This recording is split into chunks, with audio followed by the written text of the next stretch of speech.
Oh my! Hi, I love you.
Yo, hello. Ladies and gentlemen, boys and girls. Men, women, and not children of all ages, but 16 plus. Hello, chat. Welcome to the stream. It is. Yeah, boy. It is. Yeah, boy. What's up, guys? Good to see you. Good to see you. Talia, thank you very much for the 35-month resub. This time with Prime Gaming. I appreciate it. Yes, chat. We have this little thing, chat, called a new schedule. It's kind of crazy. We have dialed back the amount of streams. However, we are streaming on the same days. We're just doing one stream a day instead of 2 on Tuesday, Wednesday, Thursday. So that's nice. And there will be more YouTube videos in turn.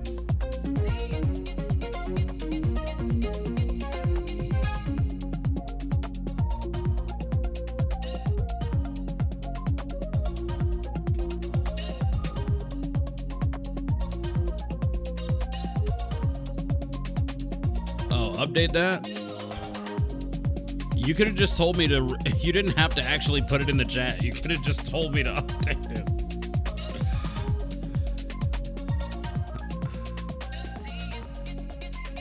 But I will do it. I will do it. However, it has been a very long time since that was an accurate schedule. That is, it has been a very long time. Now that I read it again. Now that I read it again, it's been a long time. What is this song, by the way? This is good. This is good.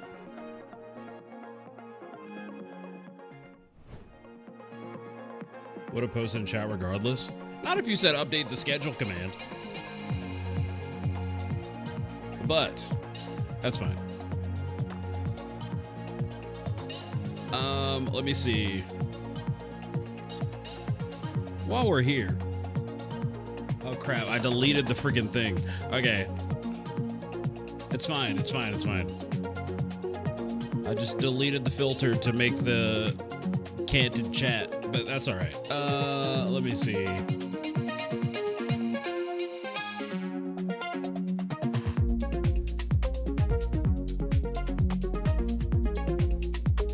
We have a new schedule. Monday through Friday, Monday through Friday remains the same, but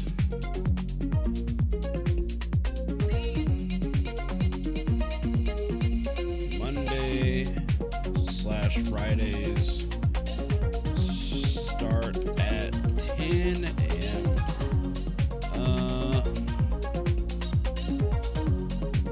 And Tuesday through Thursday. Tuesdays through Thursdays start at 7 p.m. CST. All right, let's see. Doggone it, man.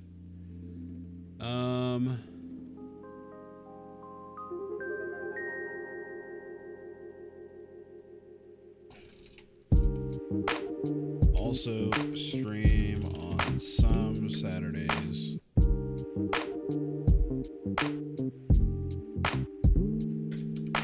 Where we do different events.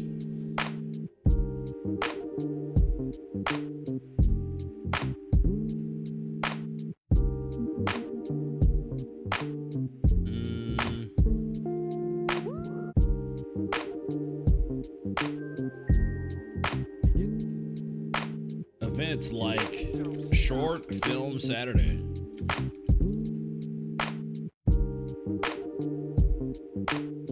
Saturday morning cartoons. For any changes, check my socials or the Discord.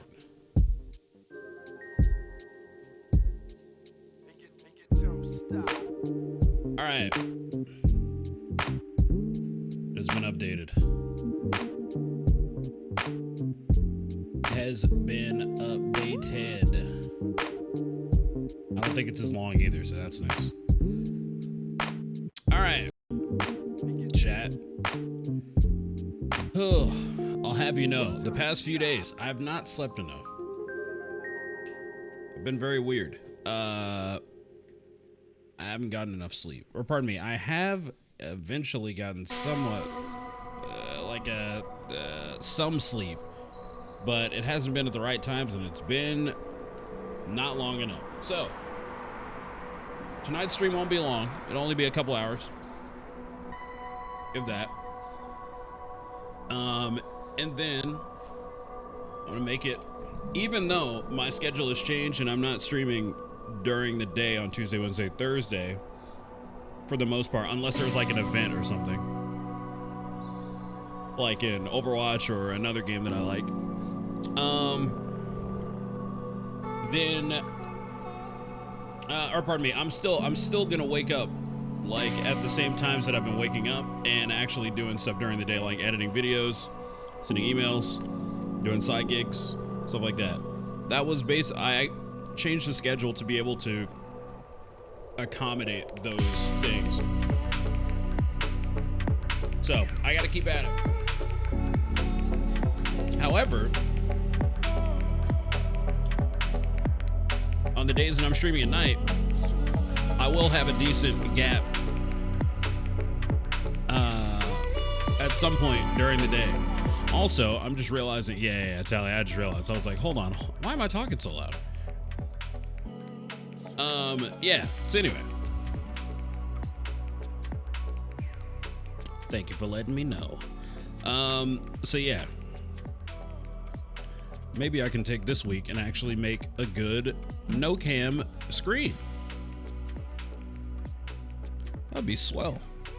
Because at the moment, when I'm no cam, I either have to go on Be Alright Back, stay on the stream starts soon screen, or be on this screen, and the chat is messed up. So yeah, so we'll figure it out hopefully this week. Anyway, there are a couple of things I wanted to do before I decide what I'm gonna play. And let's see. There are a couple of things.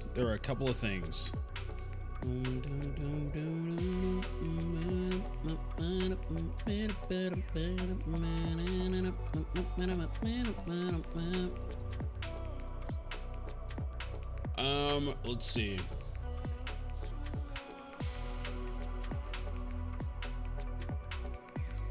One moment. Ow. All right, guys.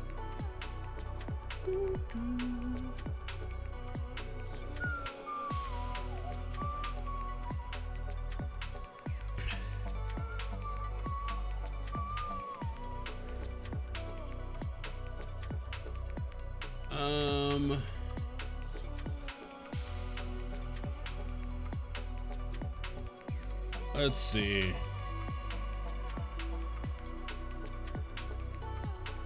All right, here we go, chat. Here we go. All right, so last week Talia brought something up to me that I did not know about. She brought something up to me that I did not know about, that somewhat piqued my interest. That thing is Ignite RP, which obviously I'm on New Day, or I've been accepted onto the New Day server, which we haven't been on in a long time. Honestly, give me a sec, guys.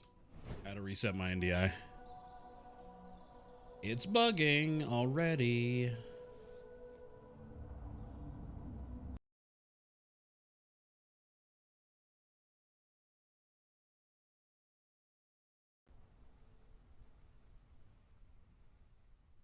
Check.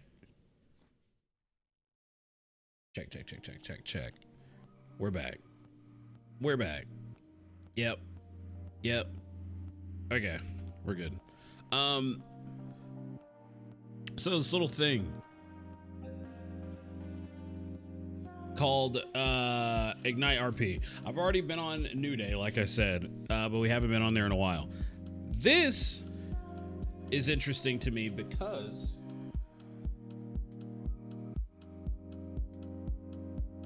GTA Vice City is my favorite GTA game. And they've got a little something different on this server. As you can probably tell, it looks very different. This is back to the 80s, or back to 80s. Wait, is it back to 80s or the 80s?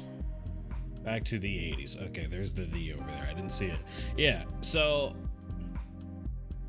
At Ignite RP, we pride ourselves on offering a unique and unforgettable roleplay experience. Obviously, it's very new, so I think it's going to take them like some time. I think it's probably going to take them it's probably going to take them some time to get as many features as they want to like actually have any staying power. But the novelty of it is cool at the very least. Pride ourselves in offering a unique and unforgettable roleplay experience. Let me put no cam on, by the way.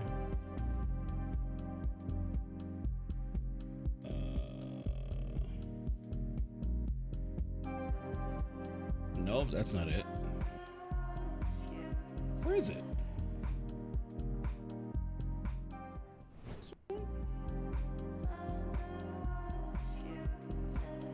There you go.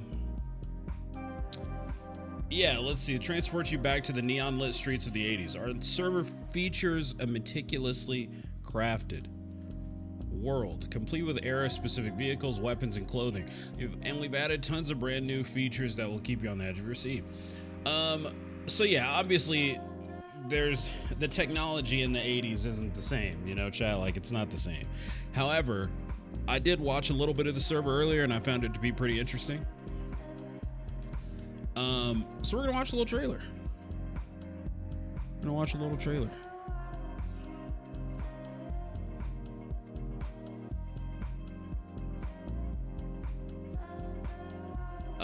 Okay, here we go. Here we go. Back to the 80s.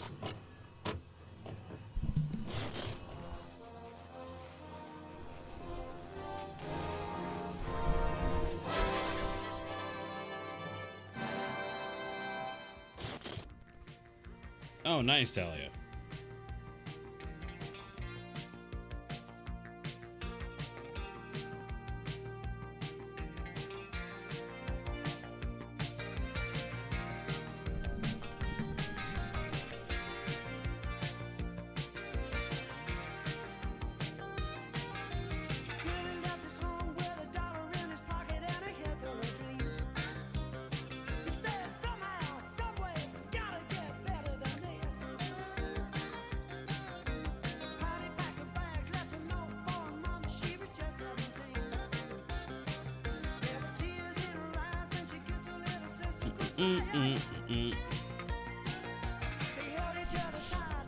Yeah, so obviously, as you can see, it's very, I mean, they have a filter on like all their videos to make it seem like it's on a cassette tape. But I mean, a video cassette tape, sorry. But it seems cool. It's an interesting idea, at least, you know.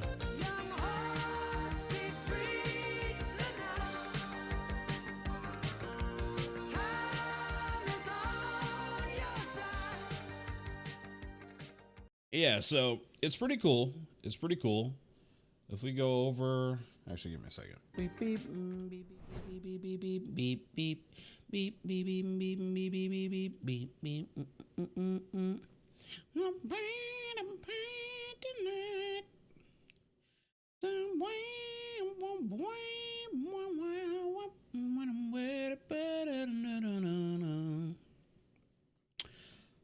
Let's see, because I was watching it earlier.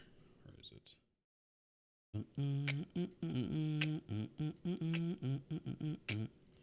Ignite roleplay. All right, here we go. Here we go. Beep beep beep beep. Okay, how we transform GTA 5. Transform GTA 5 back to 1980.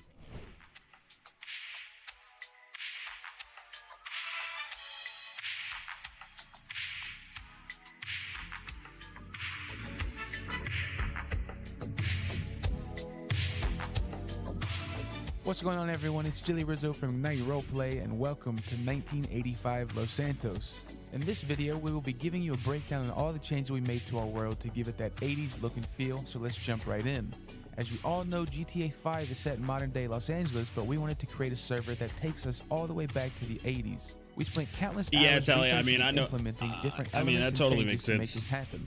The first and most important change we made That was to definitely the makes overall sense. map of Los Santos. We have completely transformed the modern day city to look and feel like 1985. We've removed all modern day and immersion breaking billboards, added new custom interiors, and overall made the entire map feel like a blast from the past. To follow up on this, we also went into extra detail and removed all modern day props around the map, such as replacing new school computers with the old 80s PCs. I really need removing cell GTA 6 phones to from come even out. local peds, and even completely reskinning some local peds altogether. From top to bottom, the entirety of our world makes you feel like you're stepping off the plane back in 1985. Next, we focused on another big feature of the server, the vehicles. Along with the other things being replaced in our world, we went through and made sure the entire local traffic is full of time-appropriate cars. This goes from buses, taxis, the normal everyday cars, and of course, we added a variety of classic add-on cars that were popular in the 80s and some even a bit earlier. We have also accurately adjusted and balanced the handling and speed of all of these cars so they make sense for that 1980s feel. Which I To think complete is cool. the 80s car experience, we have also added a variety of classic live radio stations from the 80s to our in-game radio. We've also removed all the modern-day radio stations and made sure that the music selection was completely authentic to the 80s and even some from the oldies too. Now, of course, another big part of our world is how you, as a player, can express yourself. Because of this, we added in and even what happens when you have a created banger tons of a game. clothing, hair, and accessory options for the characters. So, On top of what we added in, we also removed out Some clothing of that those would be studios too do modern now. or immersion breaking in the world. Now, we didn't just stop there, we also made changes to the weapons. We removed all modern guns and replaced them with weapons that were popular in the 80s. And not only did we add in those guns, but we also reskinned them to give them that authentic retro feel. Now, in conclusion, we're just getting started. We Yeah, could and sit they here have two all more day and videos make an besides this one hour-long on their video YouTube showing channel, you but every single change, but that would be too easy, as we still have about a month until the server. I looked at all of them These are earlier. just I was the gonna initial wait, but then I got changes we made intrigued. to our world to make Los Santos feel like 1985. But yeah, it seems We cool. hope you enjoyed It just seems the cool. first glimpse into the past, and we can't wait to show you more. Thanks for watching, and we'll see you all in the 80s. I mean, obviously, when I did Francis Delaney back in WWRP, and also when I went to, when we were starting Cyberpunk, I made Francis Delaney the 5th GTA, or pardon me, not GTA, I was looking at Chad. Francis Delaney, the 5th. However, I could just use, I did come up with like lore for that like 150-year difference or whatever. Technically, in that lore, I think Francis Delaney, the 3rd? Or maybe the 4th, had moved to California already. So I could so easily just make another Francis, but this time like in the 80s. That would be cool. But we'll see. We'll see. I haven't decided yet. GTA 4 was in 2008. GTA 5 was in 2013. It's kind of strange. Oh, the fact that it's been out for 10 years. Well, they've just made so much money. It's like, they've made other games too, but still. When you make as much money as they did, it's just kind of like, yo, let's just sit on this while we make the next game. So, I'm not surprised. I'm not surprised in the least. But yeah, so they have their website. They have lore. They have rules. You can apply. The lore is here. You've got the server backstory / lore. The current state of 1985 America. Like, I think it's pretty cool that they have this stuff on the website. And then obviously you have the apply, which it asks you your Discord, your email, age, how we heard about them. Have you ever been banned from a community before? If so, please explain why. No. Describe your previous role-playing experience. Why do you want to role-play in 1985? Please provide an example of a scenario where your character is confronted by a group of armed robbers. How would you react in character? Well, I'm pretty sure that happened to me before, so I'll just say that. Optional, provide links to clips / videos showcasing some of your previous roleplay. So yeah. So that's what they're doing. I think it's interesting. Interesting, to say the least. And we'll see. I was gonna apply it now, but I'm just gonna wait. I'll probably just do it later this week, or I'll do it like, yeah, I may just do it tomorrow, like afternoon. However, at the moment, I have really been yearning for, and I think my dad may possibly be getting me something on Steam. But I've been looking at Age of Wonders 4. I put it on my wish list a couple of weeks ago, I think it was. Maybe it was even like last week. Age of Wonders. Yeah, I put it on my wish list on the 29th, which was last week. It was literally Saturday. I put it on my wish list. It showed up on my front page on Steam. Age of Wonders 4. And lo and behold, CD and the Third played it today, or this morning, and I watched a bit of it, and I found it to be pretty interesting. It's a 4X game, which I don't think I've ever played a 4X game. But I watched a video on 4X games earlier today because I was like, okay, what is this? And it's like Civilization, where you're like exploring, you are, conquering, you're like having, interpersonal relationships with like the people around you, and building rapport, or fighting them and stuff like that. And you're basically like making your own story. You're like building settlements. You're doing, I think they have turn-based combat in this game. And I've really been looking for, obviously last week or the week before, I talked about with the community, I spoke about a,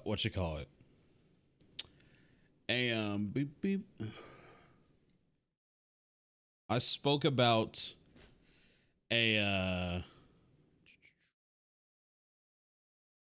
like a survival sort of game, like survival sandbox sort of game.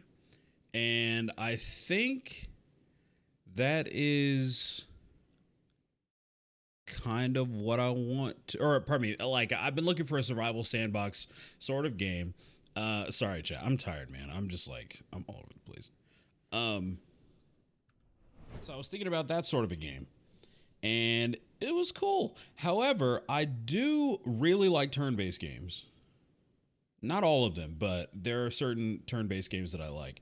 And this looks like the sort of game that I may actually enjoy. So I am going to see about getting it.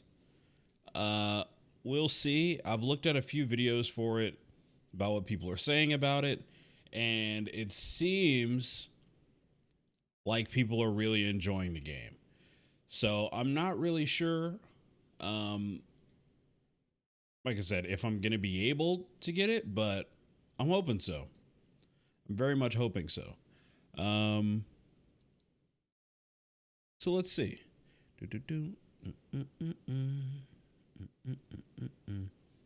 Where is it? Tactical combat. Yeah. So we got Age of Wonders 4 review, a game that I think could very well deserve the title of Strategy Game of the Year. I'm not going to muck you around at the start though. Let's jump in and talk about what it is and why it's so special. And if you like this kind of content, be sure to subscribe because there's plenty more where that came from. First up, I'd like to touch on customization, the start of a game, essentially. Yeah, so there's a lot of customization in this game as well, which I really like. Give me a second, as well as some story realms that I found to actually be really fun and really engaging. As you move through, there are different types of realm, though, of course, with different environments, potentially different enemies that can spawn, or different victory conditions. The level of customization within the official realms alone around victory and how they're built is fantastic. But I think really the strength is not within these existing ones, but rather in setting up your own. I'll show you a few clips here of the different things that you can do, from defining one of those presence traits, those victory conditions, of course, customizing the number of players, the environment, the enemies, but also specific victory conditions can be turned on and off, which I'm sure many of you will be pleased. And AI, specific AI can scale their difficulty up or down. So there's a huge amount of world building here, and we'll return to that in a minute. But of course, I would be amiss to not mention the fact that you can also create an entire race, right? You start by choosing a physical form for your species or your faction, move through to different things like body and mind traits, but really the customization comes in once you start getting into the nitty-gritty around their culture, for example. There are 6 different cultural affinities in Age of Wonders 4, and they affect all kinds of things, from the buildings that you can build, your alignment, good or evil, and how you develop your empire.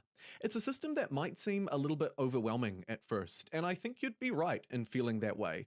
But in my experience, it really didn't take long to get used to it, partly because the game's tooltips are fantastic at describing it, and also partly because this system, these affinities, are woven throughout other parts of the game, which we'll discuss in a few moments. But they're woven through in such a way that you kind of feel that you're relating to them quicker than other, All right, Chad, I'm back. perhaps complex mechanics in similar 4X or strategy games more broadly. The customization reaches right through into the story as well, where you choose if you're a wizard king or a champion. Yeah. And that's so where the essentially, core Chad, this is like gameplay a fantasy version of Civilization, kind of. With like some extra systems and stuff. I've never played Civ.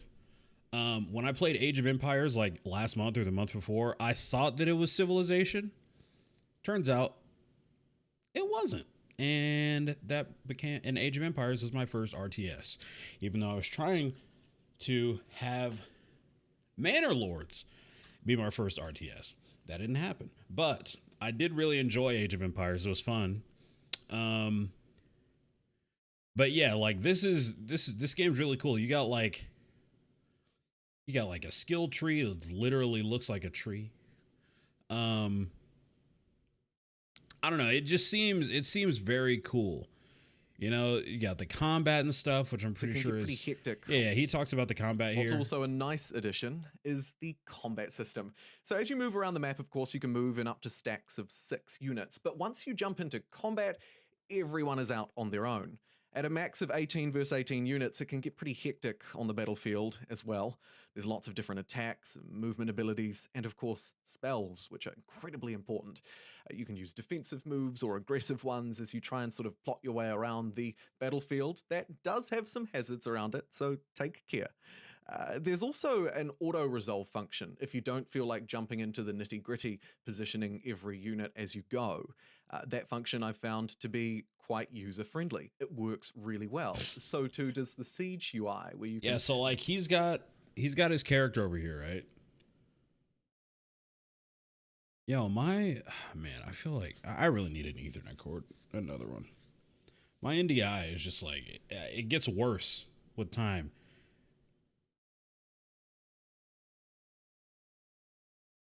My stuff, like my movements are half a second off. I don't even think they match up with the audio. Anyway, so this is his character over here, if I'm not mistaken. This is probably who he's going up against. But he's got like an orc, and she looks really cool. She's got armor and stuff. You can customize so much when you're making a character in this game. It's so cool. Overview at your combat strength versus theirs to find out if you might need to bring in extra units or perhaps bust down those walls. Overall, the combat system is very user-friendly. There's a start over function, time control functions. The auto battle seemed to work actually pretty well, touch wood. I found it to work quite well to reflect my combat strength and theirs. And you can choose to manually intervene at any time, as well as, like I say, retreating, replaying, and all sorts.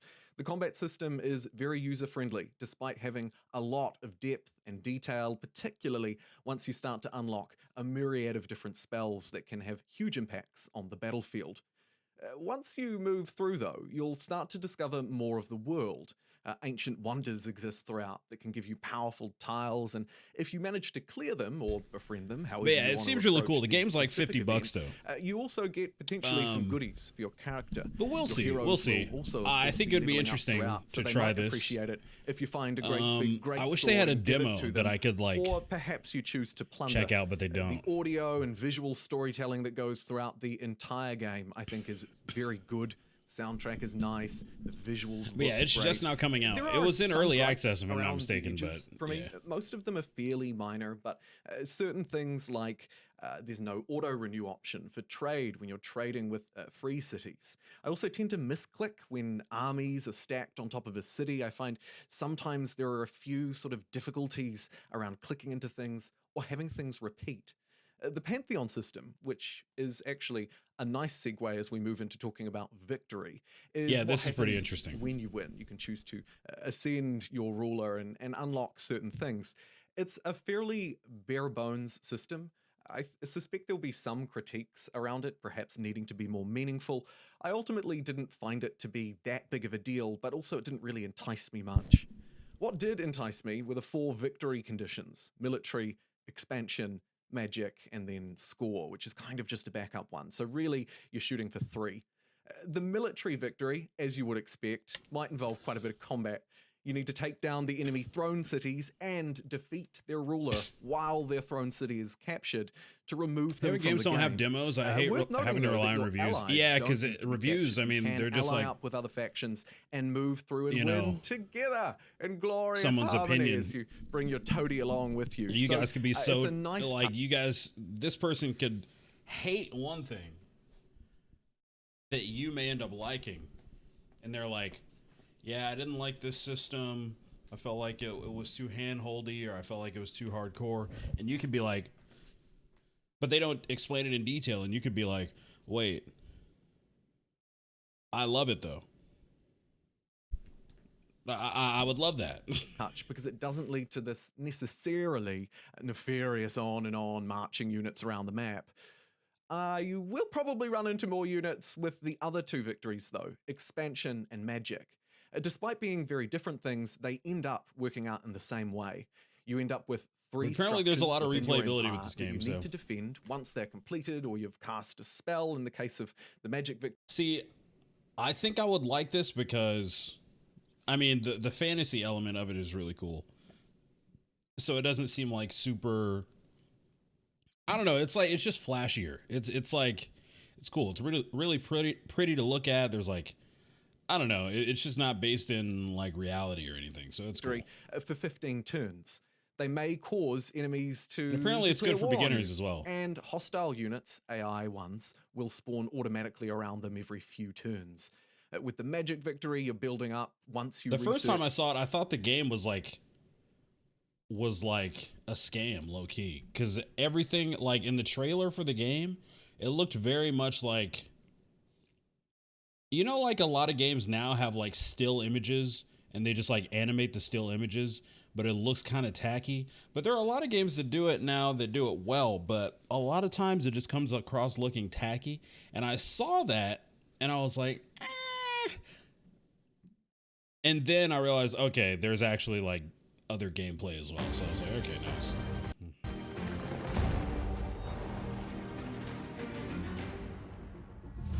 What makes a true Wizard King?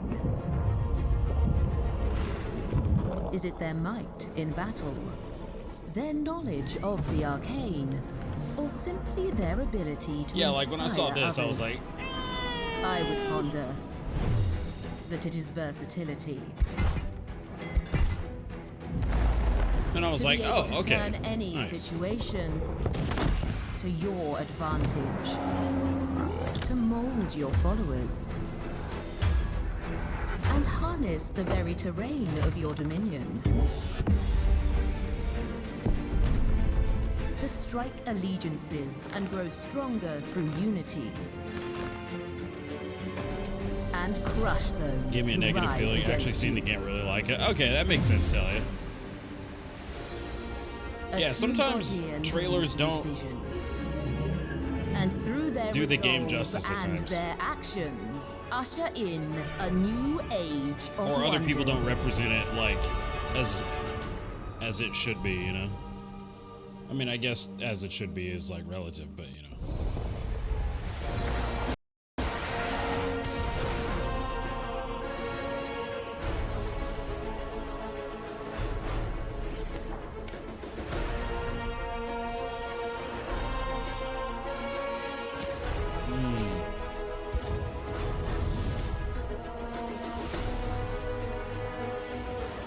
Yeah, you can also make like there's already like predetermined races in the game as well.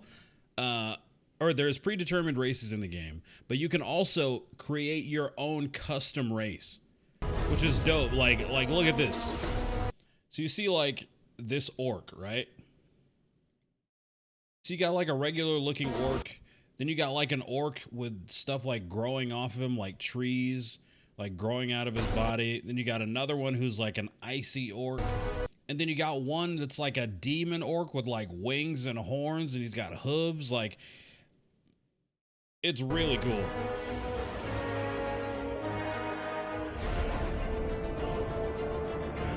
Even though I kind of have no idea what I'd be doing. But apparently the tutorial's not bad, so. It seems interesting though.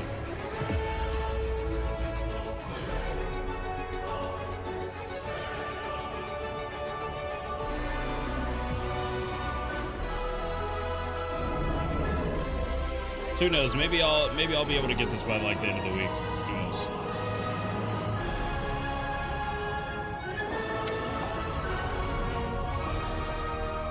Age of Wonders 4 out now, only on MicDubTV. Yeah. So it looks cool. It looks cool. Yeah. It's pretty dope. I mean, like. It's really nice. Like, look at all these different people. They look so cool. First started playing WoW, I had no idea what I was doing. I just liked how my character looked. Yeah, that's exactly what I mean, you know, if you like the look of a game, you're like, you know what? That seems interesting. I'm gonna play it. Yeah, that's kind of what I want to do.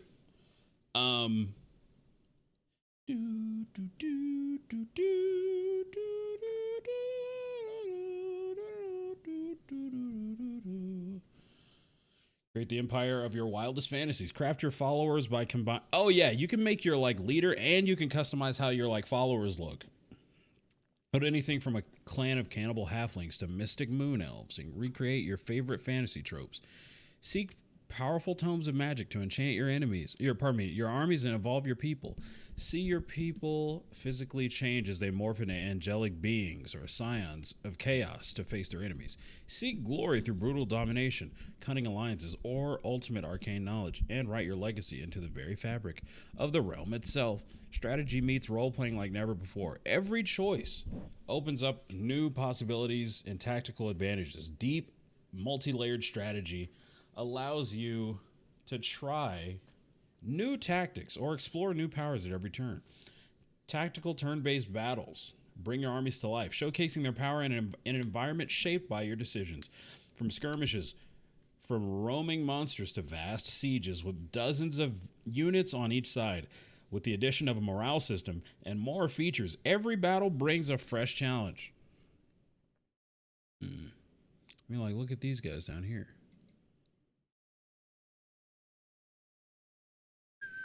Look at these guys. They had some cool looking stuff. Okay, so they didn't manage to declare war on anyone. Can't see it. I don't know. Maybe this is just a really hard scenario. No. Let me mute you again. Okay. But yeah, it's like, it seems cool. Apparently the performance is like okay. But I mean, like, I don't know. It's probably not terrible. New event system provides unexpected levels of storytelling. Oh, wait, here you go. Endlessly replayable. Age of Wonders is more moddable and open-ended than ever in the series history. But yeah, I mean, yeah, earlier today it was at like 700 reviews. Now it's at 951, mostly positive. That's 76%. Go play Total War instead. For some reason, they use a turn-based combat system, which I just can't understand. Oh yeah, let's siege a castle with these 5 small units on a small map. Meanwhile, Total War is showing off what a siege truly looks like. All caps refunded. Dude, I like the turn-based aspect. See, that's what I was talking about, chat. Like, this person, to be fair, this person actually said why they didn't like it. But personally, when I hear that, and I'm like, oh, it's turn-based, I'm like, okay. Yes, Age of Empires was cool, and it was difficult when I first started because it was like I have to do a whole bunch of this stuff at once. Yo, Kaylin, bogus donuts. 33 people coming to the chat. Happy belated. Hey, I appreciate that. Thank you very much. Also, yet again, you're rating me when I'm off cam. I appreciate it, though. I appreciate it. Welcome to the stream, Raiders. Scared the hell out of me. Yo, can we get a shout out for Bogus Donuts really quick? Friend of the stream. What's up, Nemo? Birthday rap. It's not my birthday, Nemo. All right, you know what? I'll do it.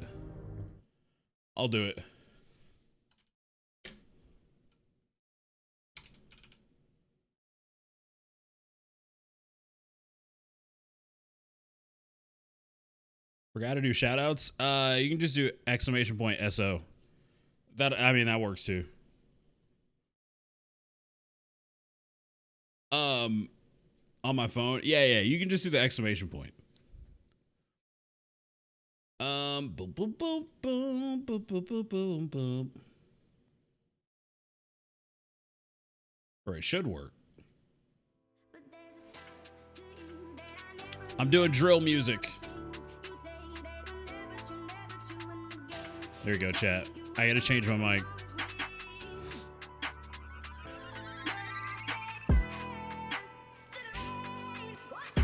I'm muting. Okay. Yeah. What's up? Yeah. It's your boy MicDub. Birthday was yesterday. Nemo coming through. Bogus donuts with the raid. You know what it is. My name is MicDub. 31. I got no kids. No way, Jose. Not right now. I'm about to come through. I'm about to say cowabunga like holy cow. That makes no sense. But we still going. If it was school, I would be knowing. In the books. Take a look.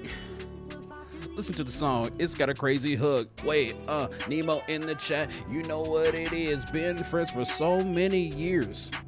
Yeah, Party Kirby in the chat. I'm getting fat. Nothing wrong with that. I'm just kidding. Getting slimmer each day, maybe. Or each week. Eyebrows on fleek. Hey. Yeah. This actually isn't a bad, this isn't a bad beat. I can't lie.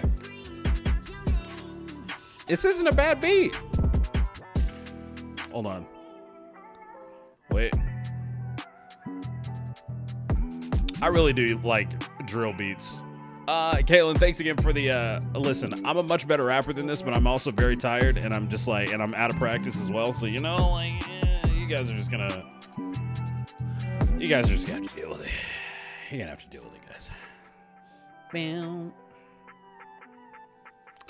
You guys are gonna have to deal with it. I'm sorry. Also, chat. Oh my. Hey, Yo, there we go. Grizz! Finally got to the 24-month lol. Happy birthday, BTW. I know it's late, but hey. Let's go. Grizz, you're only a day late. It's all good. Can we get some MicDub H's in the chat for Grizzlord TV? Also, chat. You know, since my birthday was yesterday, if anybody wants to donate a little something for your boy so he can get a new game, be my guest. Anyway, chat, you know, and I'm laughing, but I'm being serious. Thank you very much. It's good to see you guys. Grizz, we're looking at Age of Wonders 4. Age of Wonders. Once again, Bogus Donuts, thanks for the raid. I hope you had a good stream, Caitlin. Were you playing Honkai Star Rail? I have it downloaded, but I still haven't played. I haven't heard of the first 3. I can't remember if I had either. I don't think I had either, but apparently it's a really good 4X. Mike has flat feet and they stink. He eats all of my sardines. His breath stinks. What the hell is that? Your sardines. Technically, they were ours. But you're right. I did eat them before you got a chance to get any. So that's my bad. I also do have very flat feet. Welcome to the stream. It's your boy. Throwing this man under the bus out here. Hey, I'm walking here with my flat feet here. Yeah, let me... Customization. Let's take a look. Let's take a look. Yeah. Anyway, chat. This game's $50, so you know. Do your worst. Well, or maybe your best. Thank you. I have been told that this is the I'm very Mage intrigued. Haven. If I get it this week, we will start it this Mage week. Haven is the title screen. It's Okay, the, yeah, thanks. It's the place between worlds where. Also, look at these the cute wizards, little devs. They're wearing little converge, costumes. and plan their invasions to the various worlds that you can travel to. Tell people what mom got you for but your from here birthday. we are gonna Why did you say create what a, mom new got you? game. Why didn't you say your So mom? you can choose one of the story realms, pre-made challenge scenarios, or you can create a new What one. mom? So let's go in and do that. New stuff. New I'm sorry, stuff. that made me Yeah, laugh. so Yeah, my mom got me a new razor, chat. Your boy got a new razor for the first time in like 15 plus years. Yeah. Yeah, I got a new razor. I call your mom my second mom, so you know. I mean, fair enough, fair enough. I mean, Talia, you only missed one word. It's all good. It's not that big of a deal. You good, you good. It wasn't almost 20 years old. Okay. I guess that is kind of true. I got that razor when I was like 14. It was an electric razor. To be fair, I've changed the blades on it before, but I can't lie. It's probably been like 5 or 6 years. Started shaving at 11. Grizz, it's not actually 20 years. I think I got it when I was like 14 or 15. I can't lie. I'm pretty certain. Yeah. So that's a thing. I think maybe I was 13. 13 or 14. Also, I barely had any hair on my face at that point. So I don't even know why I got a razor when I did. But I used it, and then I started getting more facial hair. And here we are. I can actually grow a beard. So that's fun. You were 31? No. I know that, Talia. I'm saying that the razor isn't 20 years old because I didn't get it when I was 11.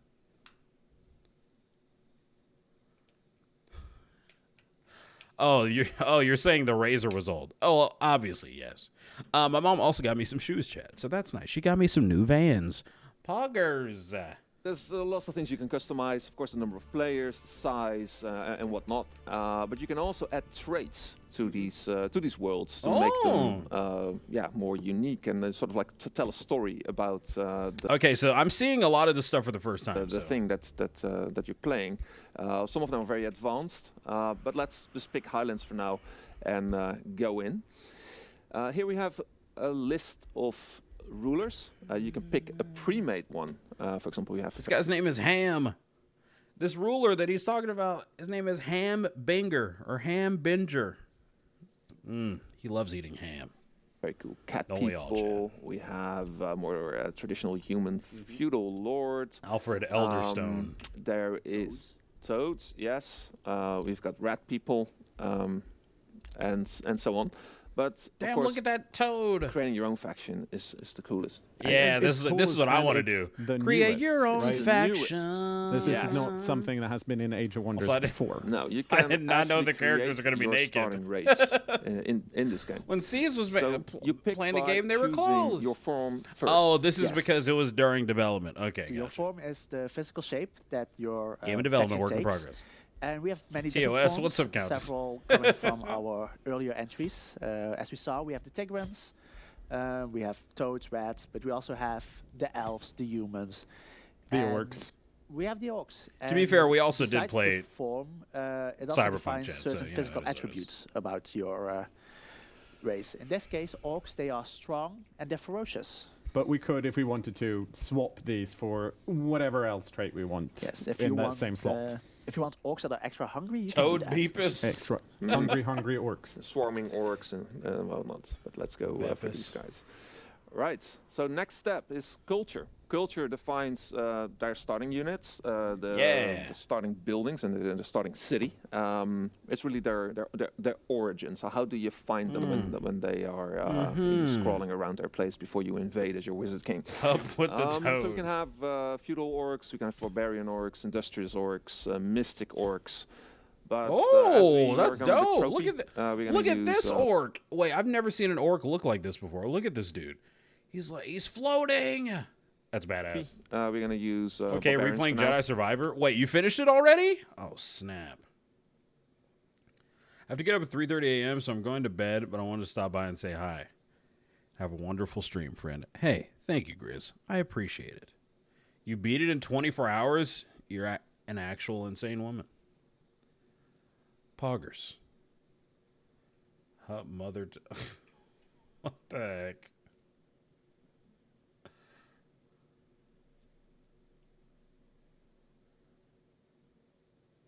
This is a mobile 100%ing it now? Okay, nice. So it was good. Did you have any issues running it? Wait.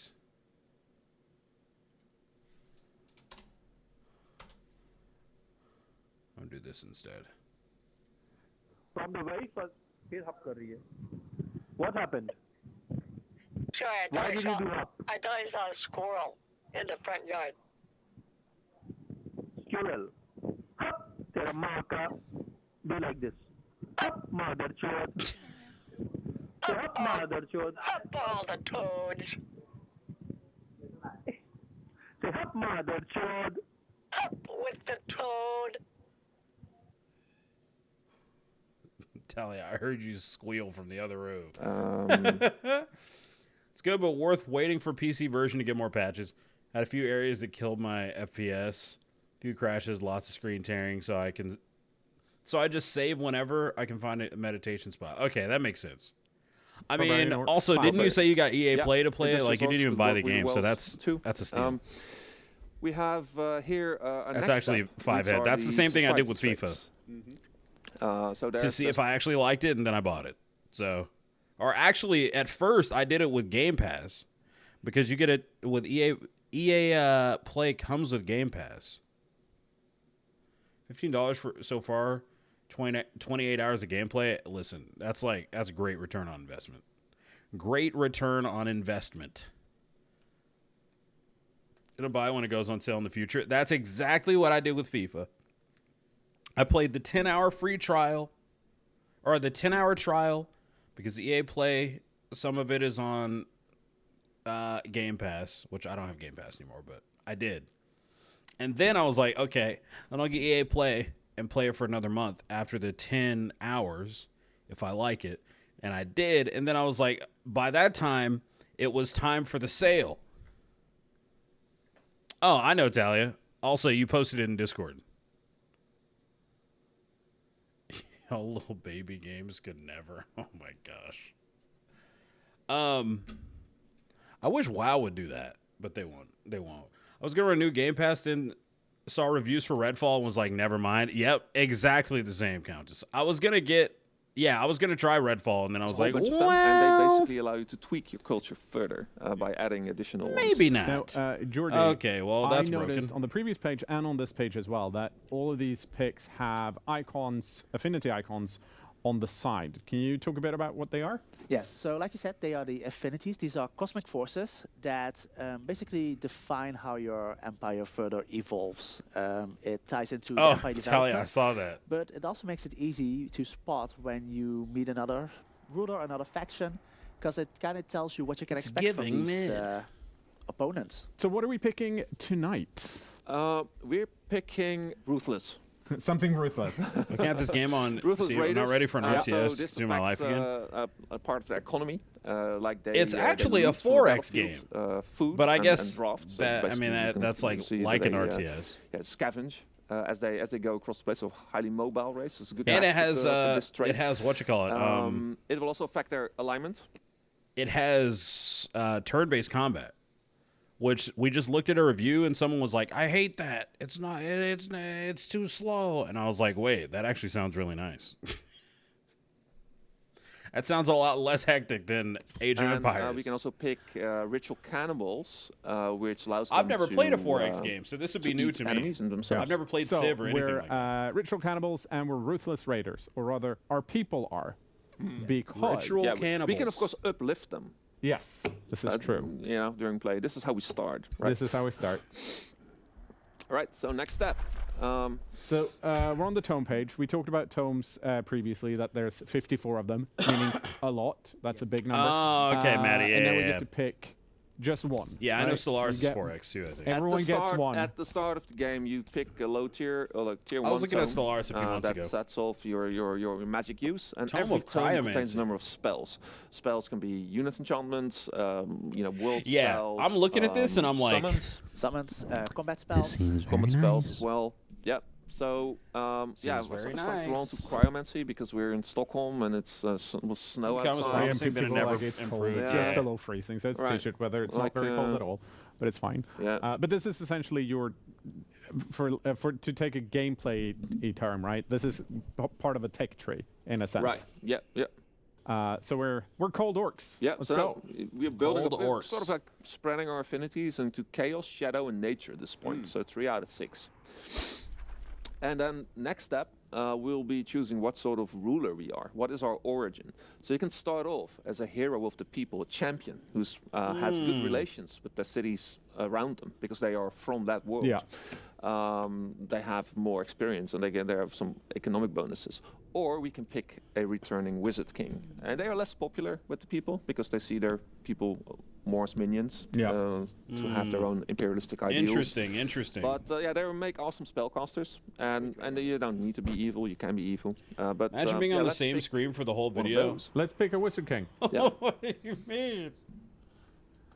All right, so here we get to define our wizard king. Oh, look. Our Oh wizard yeah, king is now a you bit get to shrouded determine. this point. Mm-hmm. There's Okay, lots yeah. of So things. so you chose the army, like you chose what your people look like. Now you get to choose what you look like, and that is what Here I you can like. change. I think that's you really can, of cool. course, randomize your people. You can be of a different race than your minions. Yeah, If that's you're, pretty If you're a badass. wizard king, can you be that if you're a champion as well? No, you were always of the people. So here we go. Oh and yeah, let's my. build. Happy belated let's build something. birthday, old timer. MicDub. Let's go. Can we get some MicDub agents in the chat? Happy birthday, old timer. Thank you, TARDIS. I appreciate it. It's good to see you in chat. Come on. Yes. Yes. Also, just so you know, if you hadn't seen via Twitter or Discord, I am trying a new schedule. I mean, for all I know, it could not work, but I like it so far, even though I was 3 hours late tonight because I had some other stuff to do. But we're still here. We're still here. So it's it's quite similar to the last schedule, except I'm streaming once a day now. And so Tuesday, Wednesday, and Thursday are no longer 2-a-day streams. Those are one stream. And Tuesday, Wednesday, Thursday are night streams at 7 or around 7, 6 or 7.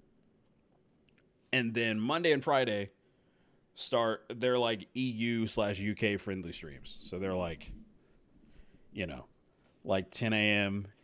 ish, but between 10 and 12. Obviously, if there's like something that happens throughout the week, like Tuesday through Thursday, because for a lot of games, patch day is Tuesday. A lot of days, patch days are Thursdays. Rocket League's patch days are Wednesdays. If there are things that I want to play and they come out during the day on those, on Tuesday, Wednesday, Thursday, then I'll go live early. But generally, the times on those days will be 7 o'clock. Yep, I voted. Thank you very much. I appreciate it. Thank you.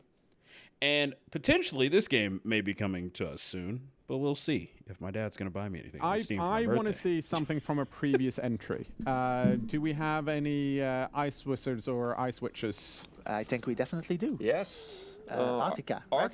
Arctica. Let's build Arctica. All right. So the North Star. Yeah, we have like a huge amount of sliders to change the outfits. We have. Let's maybe start off with this big helmet, because that sort of obscures her. Oh well, look, broken helmet. That looks scary. Oh my gosh. Well, look, right. And Arctica is so lovely generally. Yeah. It's not at all scary. Yeah. So we got lots of outfits. Maybe this is a bit cold. No, no, it's fine. Talia, that isn't even true. That's inappropriate. That's inappropriate speak. That's inappropriate. Lord Jesus. Lord.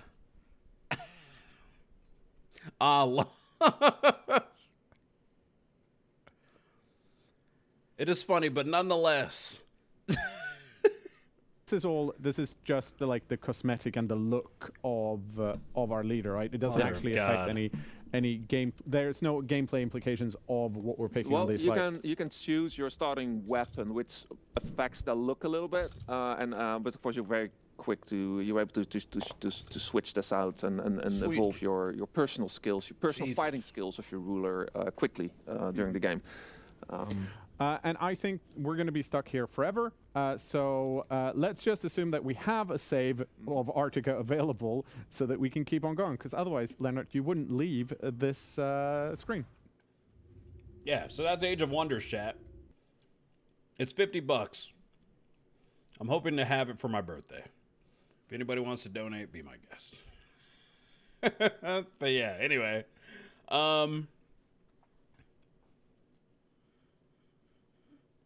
I am looking forward to playing this game whenever that may be. It looks like a banger. And it has been on my wish list since Friday. Or maybe Saturday. So that's cool. Yeah, anyway, chat. Anyway. Now I must decide. Also, TARDIS, how have you been? What's been going on? What kind of game is it? I missed most of what you said. It is a 4X game. So, I guess it is a strategy game, but it's like 4X, it's... What is it? I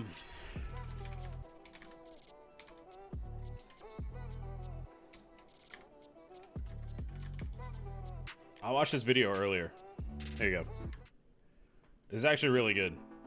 Have you ever played a 4X game? If not, I feel you, roll with me TARDIS. for a moment here. Keep hanging. Imagine yourself at the helm of a powerful nation, engaging in a battle of wits, might, and diplomacy. This video talks about it, Talia. This is what's a 4X game and why do they rule? All right, here you go. I watched this earlier. Have you ever played a 4X game? If not, roll with me for a moment here. Very, very good video. Imagine yourself at the helm of a powerful nation, engaging in a battle of wits, might, and diplomacy. Building your empire across an expansive world, guiding your people to prosperity. These aren't the stories of a lone super soldier saving the galaxy or a skilled general winning an important battle. These are the stories of leaders changing the course of history. And they're written by you.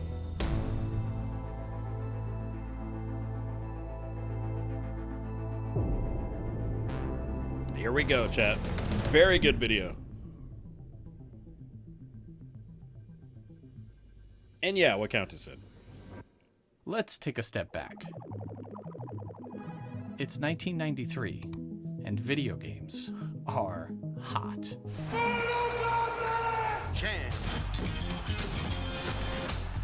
It's Super Mario All-Stars is free! Oh, snap! Anyone Ew. with their finger on the pulse of the industry had a magazine subscription, or 2, or 3. Computer Gaming World was where the strategy game enthusiasts would go to get their fix. And in 1993, a game called Master of Orion made its way into their hands. And with Master of Orion, you can rule an entire galaxy. I was looking at a great new game with my buddy, Tom Hughes. He says, yeah, it's kind of like a 4X game, you know, and then he explained it to me and I said, oh, you know what? I can refine that and use that in my article. This is Alan Emmerich, and in 1993, he previewed Master of Orion for Computer Gaming World. The rating he gave it? XX. Yeah, TARDIS, it does. The sequence of events in the game are explore, expand, exploit, exterminate. That's how the overarching story unfolds. That's how it got its name. And that is a genre of game that I played long before computer games ever came out. Master of Orion wasn't the first of its kind, and its mechanisms draw inspiration from video games like Empire, and even further back, tabletop games like Imperialism. In these games, you explore the world, find all the juicy resources, you exploit those resources to gain wealth so you can build up your military and conquer the other players. Sound familiar? Though not all 4X games are the same flavor, generally, they'll empower the player on a macro level, giving extensive control over scientific and technological research, economy and trade, governmental policy, and whether or not you wish to wield your military might on your path to victory. Yeah, so it's like As there's a lot of players different ways to explore, win. Expand, and discover, the threads of a 4X game dangle in front of them, asking to be woven into an intricate narrative web. Exploring pulls you in. And as you discover stuff, your mind instantly, a dot, another dot, there's a dot, and you start to connect the dots. And so now you're doing what the mind likes to do best. Discovering dots is one thing. Connecting them, that's the fun of gaming. Now you are making meaningful decisions. You're writing your story as you play. You built that. You found those. You discovered that other. You wrote this I don't know, story Talia. Maybe large if you can do in all your this stuff. 4X universe. You cut that swath through it. You faced the obstacles. You overcame. Maybe did in a what way. you had to do to emerge on top. This player-driven narrative is a core part of a 4X game, and what contributes to their one-more-turn nature. The designer orchestrates a series of events, and the player directs the story by making a series of meaningful decisions. The effect of this relationship between designer and player is what Alan proposes as a 5X experience. That's really living the story. It's adding elements to the game that really give the story verisimilitude, that really make it feel real. You're moving past the game and into a simulation. This guy Throughout makes the me 1990s, interested 4X in the games things were he's talking continually about. expanding in one direction or another. Wait, Civilization was asked that- players to understand. Hold on, what game was that? Oh, You're moving AI past battle. the Okay. game and into a simulation. Throughout the 1990s, 4X games were continually expanding in one direction or another. Civilization asked players to understand the consequences of war and mass production by including pollution and global warming mechanics. Oh, Master Lord, of Orion Countess. included distinct factions and introduced diplomatic victories. And Master of Magic had a crafting system, allowing players to equip their heroes. Even on the surface, these kinds of games seem like a lot to take in. And they are, which is part of the appeal, part of the experience. But when it comes to the design of 4X games, is there such a thing as too much? A lot of these games overwhelm the player. The indiscriminate kitchen sink-itis of game design is a hell of a lot of fun. But, you don't want the player lost in the weeds. I only need to know enough to be able to make cool decisions and affect the world so that I will enjoy the game. You know, that's what the player wants. They want to feel like they're in control. They're not lost. They're not wondering what to do. They're not wondering what the hell is that in this game for. That is the hardest part of game design, or any design, is knowing what to remove. Yeah, so pretty sweet. There's like a minute left. As we look back at the 4X games of old and put them side by side with the 4X games of the early 21st century, there's an obvious resemblance. This isn't a negative, per se. In fact, it's expected. But Alan, who has been developing 4X games for decades and playing them for much longer, believes that the potential of the genre has yet to be unlocked. This is a 4X game. Oh, I gotta change my mic back. It's a tool. It's like anything else. You could have dice games, card games. 4X is just a genre. It's a milieu. You could apply it to anything, from gardening to microbial research. 4X can fit just about anywhere if you're That was clever. humankind. Right now, everybody's obsessed with just the one ingredient. Let's bend that. The limits are only the limits of your imagination. Like the player while crafting their story, the mechanisms in a 4X game are adaptable, and the dressings with which they commonly adorn represent just a fraction of what the ideas behind them can be applied towards. To Alan, life is like a 4X game, minus the extermination, of course. You build, you are empowered to make meaningful decisions, and you leave behind a legacy.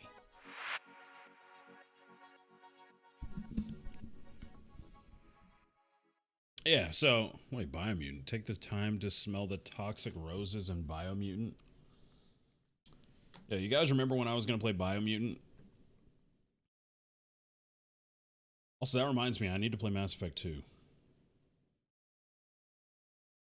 Because that's what we ended up buying the Mass Effect, like, thing instead of, To be fair, I did finish the first one. Let's get Mass Effect, play Knights of the Old Republic instead. Well, I'll say that while TARDIS is here, she'll be like, no, you better play it. Bob Biomutant refunded it, then played Mass Effect. Wait, did I? I don't think I did. Maybe I did. It's been a while.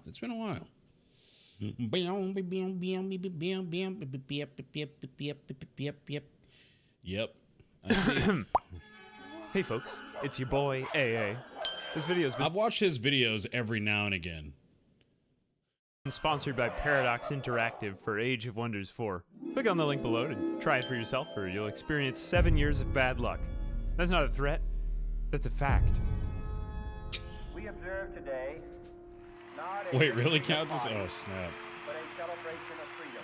Most people don't know anything about ancient American history. Then swap to Perhaps it's that CS:GO. they see only the conflict and division that's tearing our country apart. But today I'm going to tell you a tale that America less often told.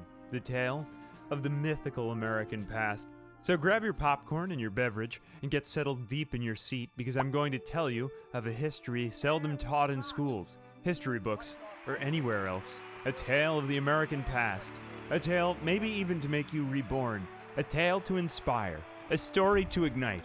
A flame to light you ablaze and set your world on fire. It all starts with the earliest Americans, humans born of the nations from all over the world. Americans are magic, arcane and of unknown origin, than Jedi led by Survivor our game. great but less remembered patriarch, George Washington Wizard, father of our great 50 states. Naturally, people of quick reflexes, destined to be led by George W. Bush, which the W actually stood for wizard. George Wizard Bush. Okay, so this guy's basically just telling the backstory of his playthrough in Age of Wonders 4. I'm here for it. Who All right, spoke let's for go. the trees. Magic Johnson, obviously. Wait, was that the Lorax? Less remembered patriarch, George Washington Wizard, father of our great 50 states. Naturally, people of quick reflexes, destined to be led by George W. Bush, which the W actually stood for wizard. George Wizard Bush, who spoke for the trees. AKA George the Lorax Bush. Magic Johnson, What's going on? obviously a wizard. Michael Jordan played for the Washington Wizards. Harry Potter Truman. The writing's in the my sand. gosh. All Americans are magic. And as you probably learned in the history books, from the very beginning, we Right, did I reject feel you, feudalism, high society, and barbarianism, eschewing Europe in all her quarrels, to ultimately pursue our own capitalist agenda of industriousness, which, despite our unique backgrounds and origins, we forged one I like American these sorts dream, of edits every a now and dream again. based on hard work, that anyone in our United States could settle his own land and pull himself up by the bootstraps. And so with our national philosophy forged by a union, there arose our great leader, George Bush. George Damn it, Talia. Wizard Bush, the President of the United States. Wizard King from beyond, whose arcane powers would shape the futures of the Americans. Mounted on his horse with his magical powers, he led our armies to the great founding American settlement of Texas, the first Oh my of the 50 gosh. states. There he led his Rough Riders to seed and settle the new lands. And so this was how President Bush began to settle the continent. The early America was an isolationist nation. After its separation from Great Britain, the country was divided up into provinces, with each city producing food from the farms, reaping the bountiful nutrients of the earth like a fresh green breast. Oh Breast. my gosh. As well as harnessing the industrial capacity of the woods around I'm so easily to entertained. add to our developing nation's production This is so prowess, stupid. spreading our settlers into the adjacent lands like newly planted seeds, while the president and his band of Rough Riders conquered the uncouth and untamed savage lands around the civilized. I have a feeling that Trump ate 2 to 4 pounds of bacon every single morning when he was president. Mother of God. And he didn't even pat off the grease either. Settlements. There were the They said, sir, Mr. President. Mr. President, would you like us to pat off the grease? No. Give me the grease. halflings, small and Disgusting. aggressive people, but no match for President Bush and his stalwart companions, ogres and giant spiders. And so we explored the lands, killing almost everyone except when we met this intelligent cat man, to whom we offered this whispering stone to sway him as one of my vassals. Meanwhile, Lift off the Texas grease grew and and expanded secrecy. with farms to grow our population, Oh as my President gosh. Bush, the Wizard King, led his armies on campaigns to tame the savage lands and befriend the local intelligent crazy right felines, of which there were several: fire dogs, golems, and women. The lands were home to all kinds of fantastic species, but Oh my perhaps the most gosh. dreadful of them all, Gloom Hooknail, queen of the goblinoids with a dangerously long nose, good for picking, and also apparently insulting people. And so the diplomacy of the 4X variety commenced. Wait, It what was did Gloom- this say? And so You think a feeble attempt at flattery will convince me of your goodwill? You need more than that, President. the diplomacy of the 4X variety commenced. It was Gloom Hooknail and her bad attitude. She rated me as a negative 275, cautious. I said nice things about her to make her like me, but then she just kept denouncing Oh, me God, by Natalia. insulting me. Every time that she told me she didn't like me, she got even angrier, further justifying my cause for war. But being of a genial predisposition, I decided to just keep sending her money until she liked me. It seemed like a good plan, but this made her accelerate with the rate at which she kept telling me that she disliked me, making her even angrier and angrier until I ran out because of of my money to Jew give nose. her. And You then she don't just have a hated Jewish me. nose. So I gave up and started improving Texas again. I swayed the cat man with my whispering stone, boosting my allegiance with my civilization points. I enchanted my scouts to see farther with magical spell of Crow Companion. And I completed a side quest to expunge the evil floating eyeballs from the frozen wastes to our north. After that, unexpectedly, President Bush experienced a random fugue event, recalling his time floating in the void, and how he erected Have a wizard tiny towers. button-nosed Pepe hands. Erected, boosting I'm so easily event, amused. recalling his time floating in the void, and how he erected wizard towers. Erected, boosting the prolific efficiency of Texas to unimaginable levels. With the transformation of our president completed, we cast a magical spell to encase all the American warriors in solid rock-plated armor. And we began to explore to the very... Oh my gosh. I'm so sorry, chat. I'm sure there's at least a couple of you who are just like, this is absolute trash. But I'm really enjoying this. I can't lie. I'm really enjoying this. magical spell to encase all the American warriors in solid rock-plated armor. And we began to explore to the very ends of the earth at its four I'm used to corners, this kind of humor. meeting new people. I see. The electrical cats of Anamru and Cannon, and the hostile amphibians of Slagholm, as I well need as this discovering game. new locales. The TARDIS, vast thanks for the and lurk, I expansive appreciate it. majesty Thanks for the of resub. Northwest Sea, and the fiery obsidian depths of the lava beneath the surface of the earth. Where, as it happens, there was a whole... And yeah, Talia, Grizz, and TARDIS, thank you all for the resubs. You are appreciated. And shout out to Bogus Donuts for the raid as well. whole civilization of mole people that I just love completely me if I was ignored a toad. for almost in the entire game. That aside, as we Yes. explored the land, we attempted to continue expanding Texas. But Gloom Hooknail and her foul race of goblin companions thwarted our attempts to expand by capturing our claimed provinces. Alright, I need to play this game. Adding to our casus belli, along I need with to a play this list game. of other grievances. Trespassing in our domain, capturing nearby ancient wonders, and then trespassing again. I wanted to be a nice person, so I had to send President Bush, the Wizard King, all the way around the goblinoid lands in order to avoid touching anything that they had already claimed. A task that was gargantuan and took a whole 9 turns of planned movements, carefully embarking into a ship and then back out of it and edging all the way around each of the purple hexagons. And this was honestly a pain in the ass. But upon arrival back in our homeland, he used the opportunity to establish the second city of our grand empire, Florida, home to Jeb Wizard Bush, Governor of Florida.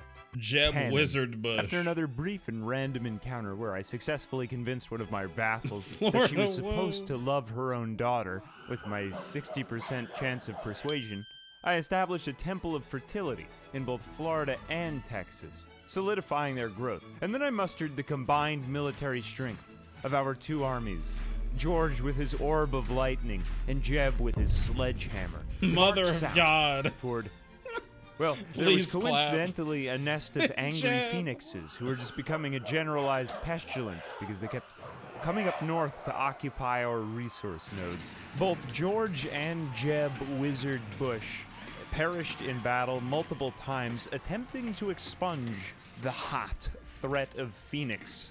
Coincidentally, our main leader, George, just respawned at the temple, but instead I had to keep reincarnating Jeb as various successors like Jeb Bush II, just to keep sending them to their doom at the hands of the angry phoenixes. This necessitated the summoning of the most powerful and senior of American presidents. Oh my And so it was gosh. that I summoned the demonic, fiery beast that was George H.W. Bush. That is George High Wizard Bush. So many generations of American presidents had led to this. The I'm so Triforce easily had been amused. completed. The 3 Bushes I'm so easily amused. It's disgusting. who spoke for the trees brought back the natural harmony No, to the this is lands funny. that had I don't once care. been devastated, casting their magical spells to bring an end, finally, to that endless winter that had ravaged those desolate lands. It was time to invade, once and for all, the goblins in the forsaken lands of Gloom Hooknail, the witch queen of the goblinoids, and restore those snowy fields to their former natural beauty. And so this marked the beginning of a series of campaigns whereby the 3 Bush generals, wizard kings, all of them, rode their noble spider mounts into battle to end the global warming that the goblins were spreading throughout the lands. They rode their spiders into battle, leading the combined American forces and laying siege to the goblin capitals of Nightwatch, Dominance, Pyrostur, and Thorncroft, all for the freedom of Texans, Floridians, and Ohioans. which, coincidentally, right after we took over their city, they immediately rioted because they didn't want to be free, but instead preferred to be enslaved to their goblin overlords instead. But that didn't matter. They had now the freedom. Spiders, yay, but a bit questionable. Seems like that would be in the Australian Empire. True. Bush ended global warming in 2004. Also true. It's also true. To choose not to have freedom and just give it up. So that means we're the good guys. It's an allegory. After that, with the Goblin Queen dead and gone, there wasn't much left to do in the game. There were about 13 turns left, and I still had this massive army that was preventing my cities from developing economically because it was costing so much in upkeep, so I decided to sail across the sea to attack the capital of the army of humanoid kitty cat people. We destroyed it, but we couldn't conquer their empire because I just ran out of turns. Victory!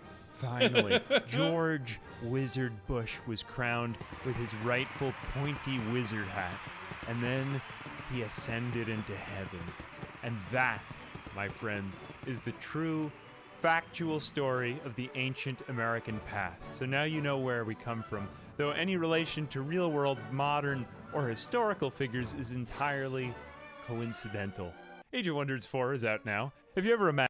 And yeah, also, like, when you finish a campaign in this game, apparently, your rulers or whatever who you made, they, like, ascend, and I'm pretty sure you can, like, summon them later, if I'm not mistaken. I could have sworn I saw that somewhere, and if that's the case, that's freaking insane. That seems pretty badass. I can't lie. This seems like a very good game. And also, his storytelling skills are very good. Very, very good. As an American and a wizard, it feels really empowering to see my people's history finally represented accurately in media. The S in Ulysses S. Grant's name actually meant sorcerer. He used his powerful magic to win the war for the North. Sounds like if you told a computer to write a fan fiction based on American history. The most accurate retelling of American history I've ever heard.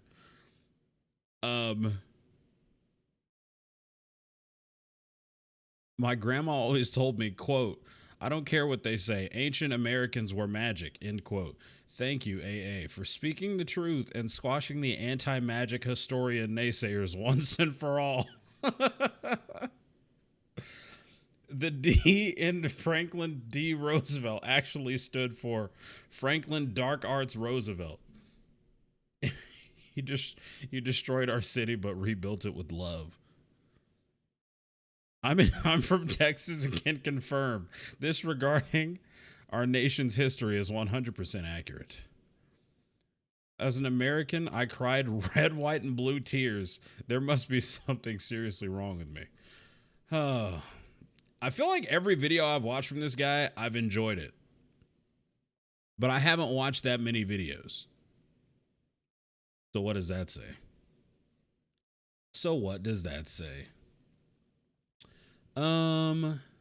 Beep, beep. Yeah, nice. So yeah, chat, I gotta find a way to get this game because after watching a few videos on it and seeing it on my Steam last week, before it came out, I am, yep, I'm ready. I want to play it. Okay, this is tutorials, Victory and Pantheon building.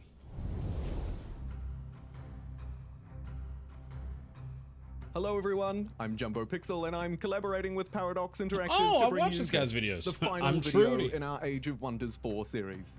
Today we're looking at the end game, the various methods of achieving victory in Age of Wonders 4, and the Pantheon system. With the knowledge we've built so far throughout the series, let's dive in one more time to answer the ultimate question, how to win. Also, this guy, Jumbo Pixel, he is not this excited in his videos. They definitely told him to like bring it up a little bit. There are 4 main ways to achieve victory in Age of Wonders 4: domination, expansion, magic, or score. You can track your progress at any time under the quests menu in the top left. Let's start with domination. Using your armies and brute force, you need to conquer your enemies by capturing each non-allied capital or throne city and defeating their faction leader, sending them to the astral void. Take note that they will respawn unless their throne city remains captured. To achieve an expansion victory, you need to occupy a certain amount of provinces to unlock the Beacons of Unity. Provinces count towards the total if they belong to your cities directly, or when they belong to a free city with at least a bonded vassalage. After building 3 beacons in different city provinces, you then light the beacons. Hostile armies are spawned in an attempt to destroy the beacons and prevent your victory. If you defend them for 15 turns, you will be victorious. Oh, nice. To achieve a magic victory, you need to build a seed, root, and heart node from your main affinity. These nodes unlock at tiers 3, 4, and 5 tomes, so your knowledge or research is very important here. If all 3 are built, the magic victory spell is unlocked. Channeling the spell takes 15 turns for victory to be achieved, during which time hostile armies are spawned next to the improvements in an attempt to destroy them. Losing any one of them cancels the spell. And finally, a score victory. Simply put, if no other victory condition has been met at the final turn of the game, the player with the highest score wins. The Pantheon is where you collect your ascended rulers, though. I can't remember the reason. I want to say it was due to my empire sprawl and the resources they had, but I specifically remember in Humankind that I attacked a nation, vassalized them, let them build up, and granted independence, then immediately to vassalize again. I did it like 4 times. That's so cruel. Yet respectable. Those who have completed a realm may ascend to your Pantheon. Ascending rulers earn you Pantheon points based on what they've achieved. These points are used to unlock various rewards from the Pantheon, including realms and unique hero customizations for the future. Oh, okay. Rulers who have ascended may also aid or hinder future campaigns, so it may not be the last you'll see of them. Oh, that's cool. Oh, Thank you yeah, so dude. much for joining I us gotta in play this this game. Age of Wonders series. I gotta play this where game. We've introduced everything from factions and realms to magic and combat, and finally diplomacy and sweet victory. Remember, there's always going to be more I gotta to play try, this game. new strategies to uncover. So keep experimenting, refine those. What would your tactics. faction be? There is so much on offer. I don't know, because you can also like create your own race. I'm hyped. I'm hyped. Custom faction. Yeah, folks, Quilly18 here, and welcome to a Thursday stream featuring To be the Age Dubbians of led by Wonders the full- Dub.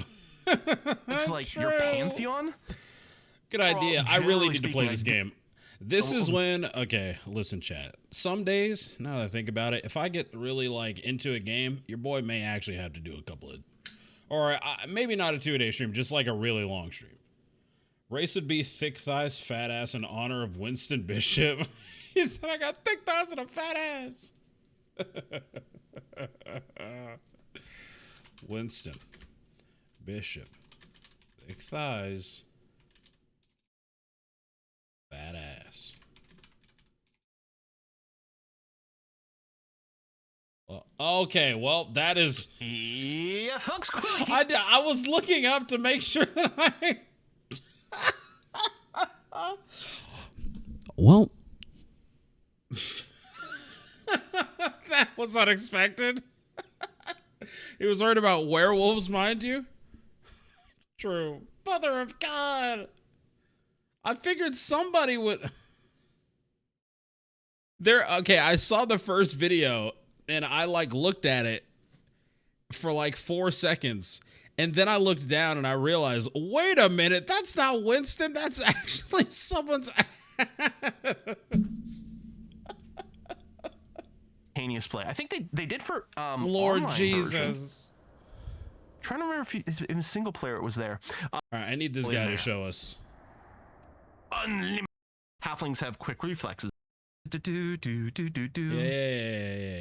Yeah. Oh, yeah, EVE Online, they talk about effective hit points as well. Yeah, absolutely. Hardy is... getting know the what I status would in the do, first Maddie. place. Resolute just, I think my hero shit. Elusive, I think, is what the halflings were starting with. You accumulate these. So again, grants bonus income depending gains. Fabled Hunters, legendary hunters sharing strong survival instincts and excelling on ranged combat and exploration. Gain plus 100% resources from clearing an I tried creating the Ancient Empire in Wonder or Resource Stellaris, Node, then I range remembered units, I and skirmish prefer units hive bonus to rank, minds. and I we start see. This is action draft once per battle. Wizard game. Element in any of this? I mean, sort of. But like, not what the one I was thinking of. And I was like, geez, that's so weird they didn't have that. But then, custom cosmetic, baby.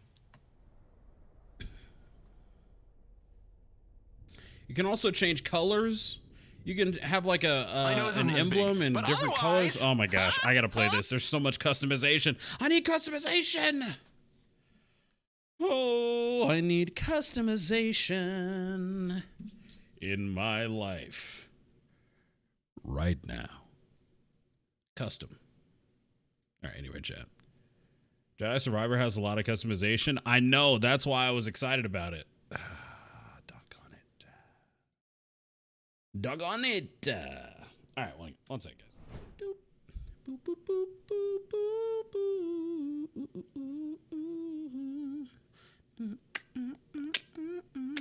Being evil in Age of Wonders 4 is so much fun. Hold on a minute.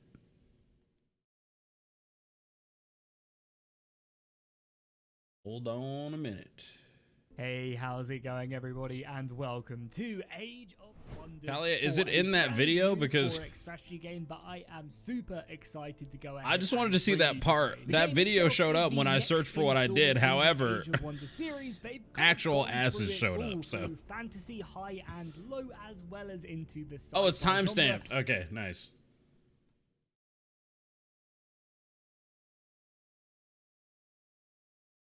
Beep beep beep. I can't believe I'm going down like this. Werewolves come out at night, man. I don't want nobody to eat me. I got thick thighs. I got a fat ass. Are you sure you're okay? Oh, Winston. However, Good Age times. of Wonders 4 brings. In fact, I had a friend and roommate in college named Winston, and he was also black and short.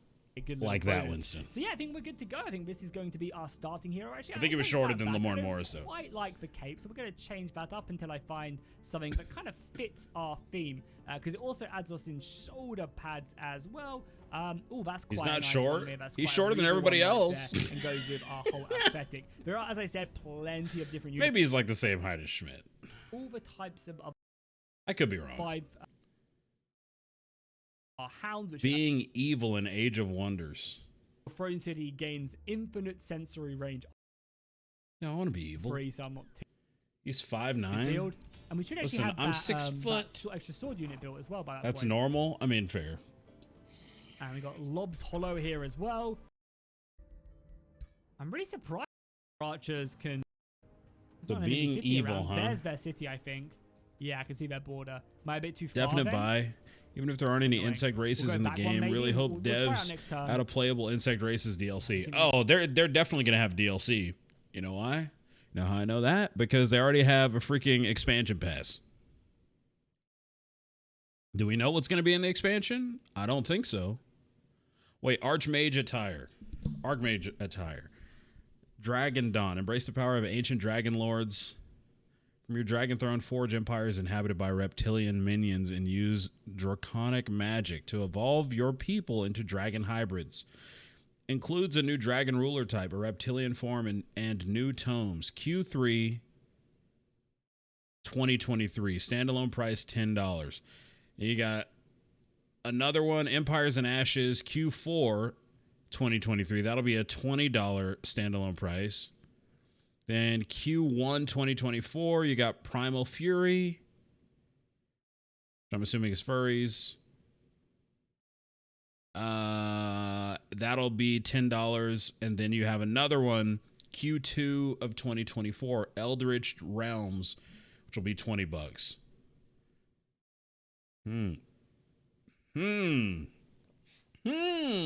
Okay, so it looks like this game is gonna get hella content for a long time. It looks like it's gonna get hella content for a long time. So that's pretty sweet. I can't lie. I gotta get this game. Shark ruined dragon genes by allowing donkey and dragon to reproduce. So ogre. Anyways. Okay. Anywho, now I'm getting recommended videos for Age of Wonders. But I'm okay with it. The more I've looked at it, I'm like, okay, I gotta play this game. I gotta give this game a shot. I need to play it. Also, let me see. Age of Wonders. Age of Wonders key. Isn't CD keys actually good? G2A is the one that's bad, right?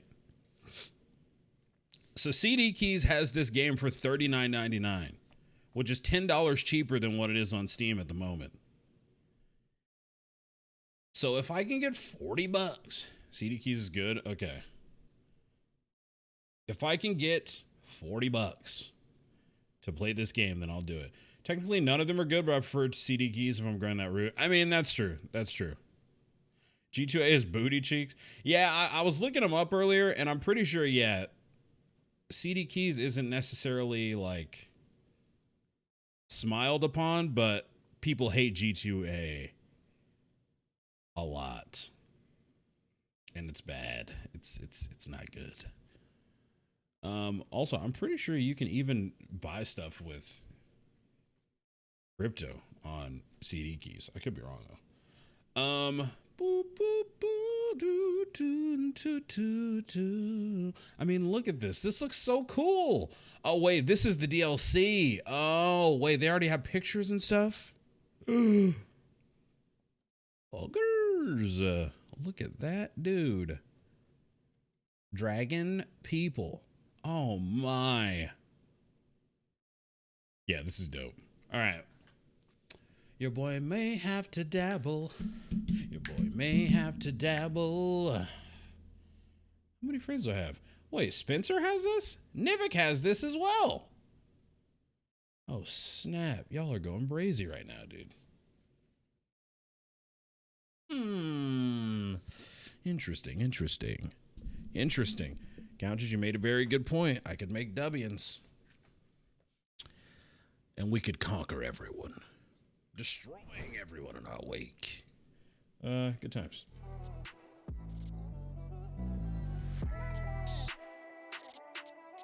Hell yeah, we can play Wizard 101 later this week if you want. Ooh, oh my gosh, that's not what I wanted to do. I didn't want to be on cam. Boop, boop, boop. My eyes are doing a thing. I had two options. I've been on for almost 2 hours already, so.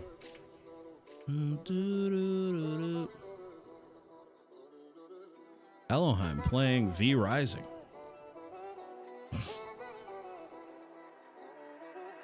On Steam. I see.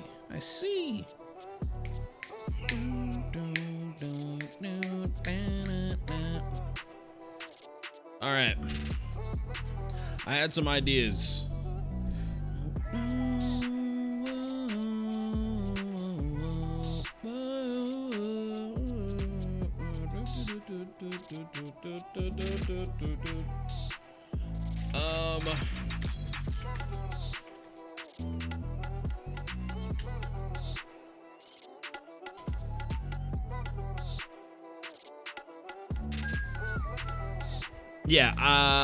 Yeah, chat. So here's what I'm gonna do. I am going to put Age of Wonders much higher on my wish list. I'm gonna put it in like the top 20. That's what I'm gonna do. So close to level 90, my toes are curling. Mother of God. I'm gonna put it at like, you know what? I'm gonna put it at like 9. I'm excited for Stalker 2, excited for Blue Protocol. Wayfinder closed beta, which I'm pretty sure I'm getting into, is on the 10th. I don't know if it's streamable, but we'll see. Manor Lords, Planet of Lana, Farm Folks is going to be a banger. Hyperlight Drifter, Season, Age of Wonders. There we go. All right. All right, chat. So I had some ideas.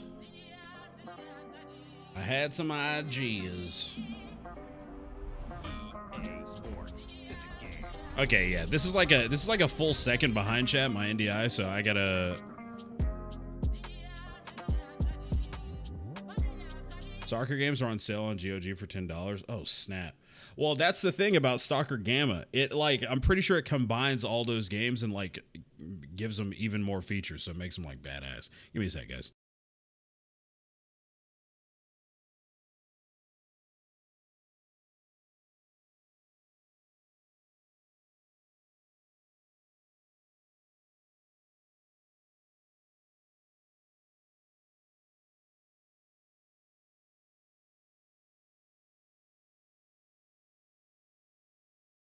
It messed up.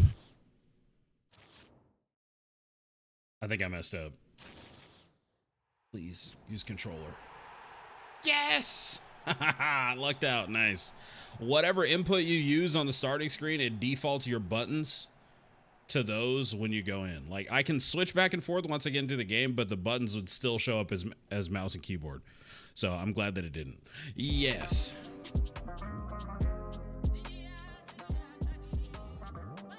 All right.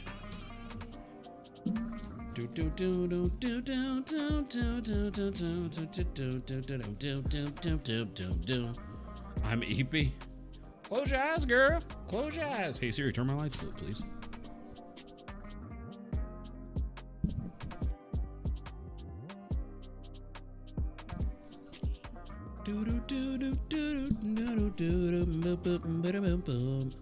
All right, so I've been playing this career with Wellington Phoenix, okay, which is in, they're the only professional soccer team in New Zealand.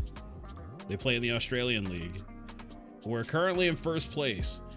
However, I've been wanting potentially to, let's do some things here.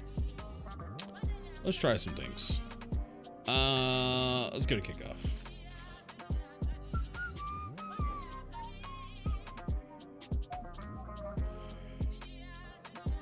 I'm gonna try something. Classic match. I'm gonna go with Manchester United. I'm just gonna play a random game. Also, I need to turn up FIFA.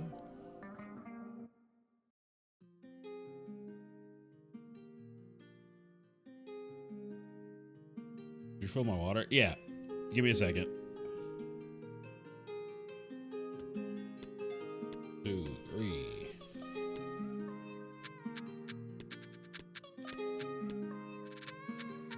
All right, I'll play Sheffield. All right, so I'm gonna go to team management. I want to make a new formation. I want to innovate.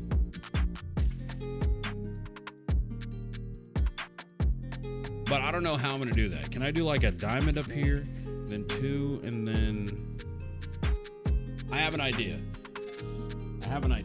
Okay, but I'll be right back, chat. Give me a second. BRB.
All right, chat, I'm back. All right, let's do it. I'm gonna try a new formation. I have a thought.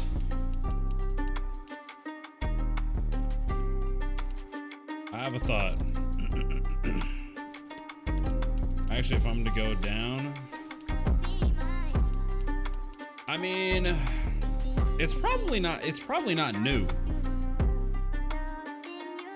It's probably not new at all, honestly. If I go up,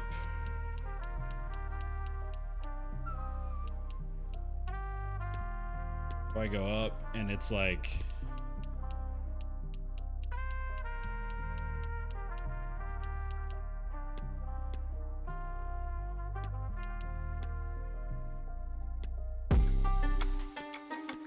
if I do this,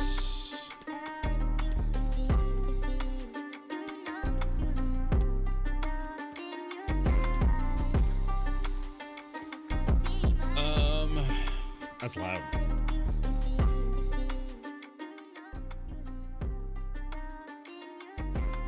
Honestly, we might have to go with some drum and bass. Drum and bass. Never steered me wrong, chat. Never steered me wrong. Let's see. Playlists. Drum and bass by Pure. There you go.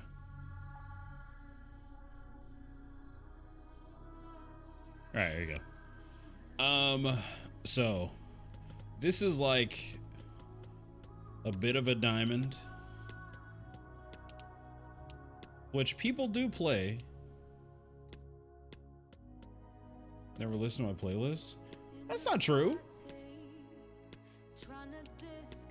I guess I should probably just tell you when I listen to them though, so that you know. So this seems like a 154 or a 451. I guess it kind of is.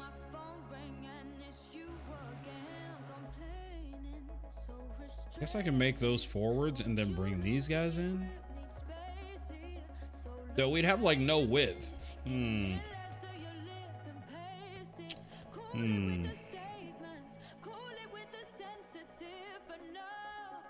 Yeah, I mean, I guess I could easily like to have really high attacking mids? No.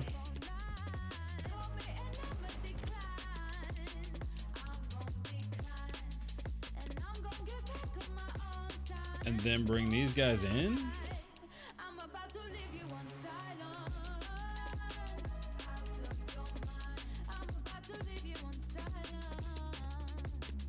No, I feel like this is a thing.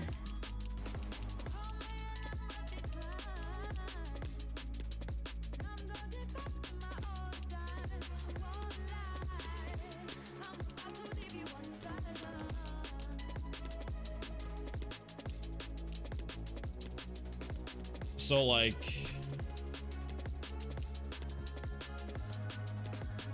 wing.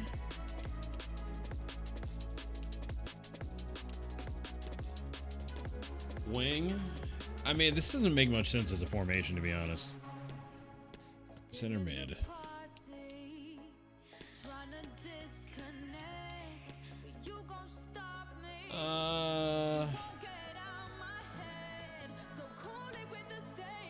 One, 2, 3, 4, 5, 6, 7, 8, 9, 10, 11, 12.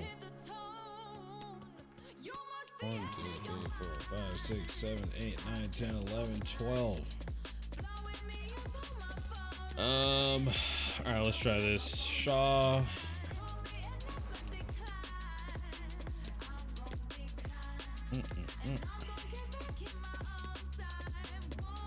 right, center back. There's just like no width in this formation. This isn't a good formation, I don't think.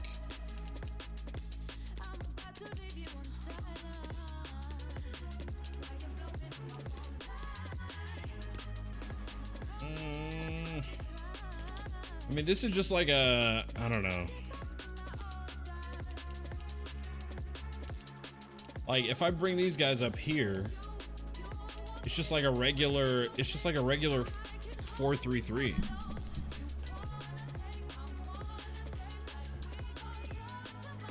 I mean, I guess if I bring these guys up, like if I bring Bruno like up here.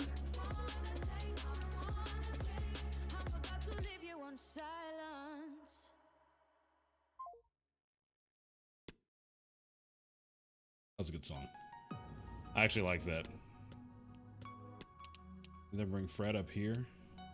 Obviously, I'm not going to keep him there because Fred's not that guy.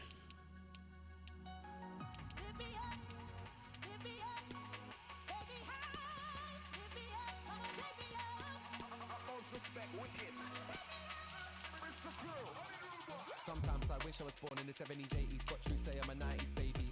I wish I was there that time, that place, cause back in the day looked crazy. Dreamscape and Fantasia, their raves, they looked amazing. The people say it was mad back then, but it's mad when I go raving. There's new school cats that fly that flag and still look back on flavors. All generations out here, hands up high, reach for the lasers. Bigger the elders, long time out here, running this thing from ages. Horns and whistle crew, I wanna see you go all guns blazing. Alright, so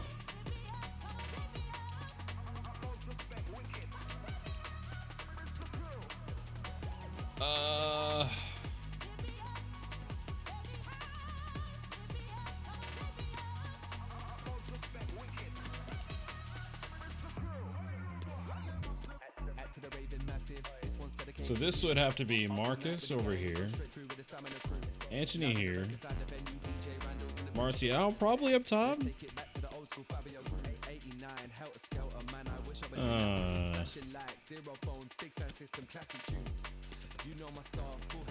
Where's Ericsson at? Fred. Sancheesy.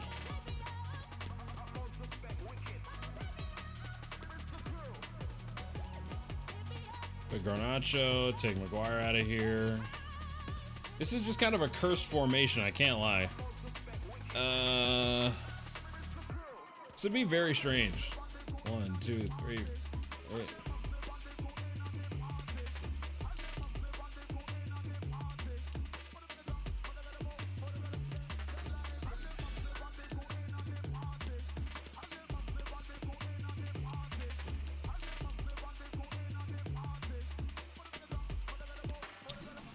Wait, both of these songs have been good, by the way.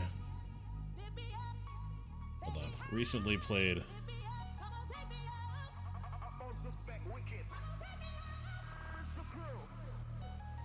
Not bad, not bad. All right, here you go.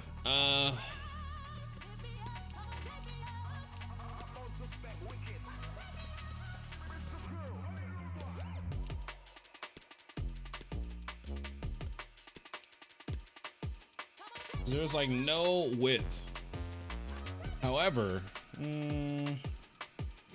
that's not a 4-2-3-1. This is like a 4. I mean, it's still a 4-3-3. It's just like it's like a tight 4-3-3. So pressure on heavy touch. Possession after loss. Oh, wait, press after possession loss. Fast build up possession. Depth on defense.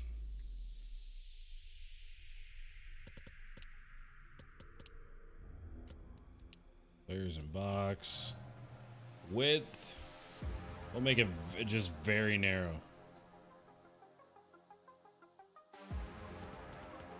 This is just random. I just want to see if this works, or like how this plays. Width.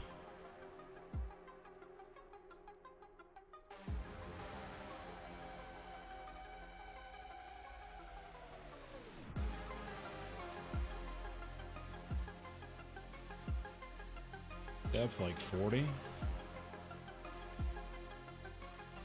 And the sad thing is that I won't be able to like save this, I don't think. Left free kick.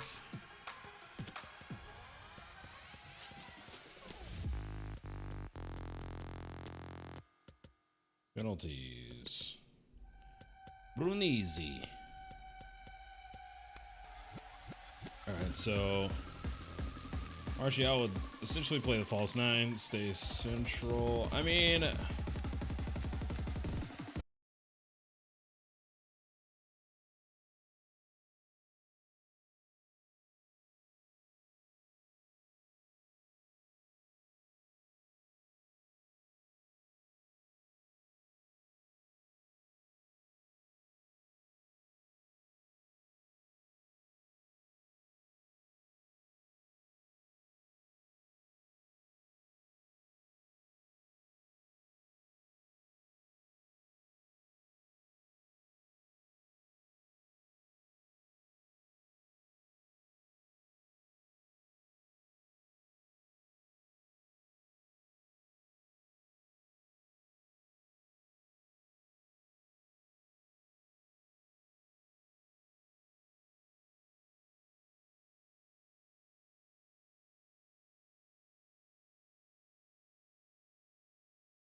That's very awkward. Balanced, aggressive.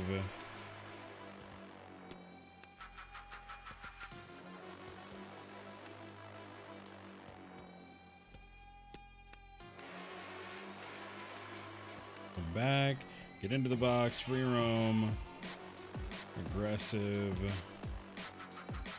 Come back on defense, edge of the box.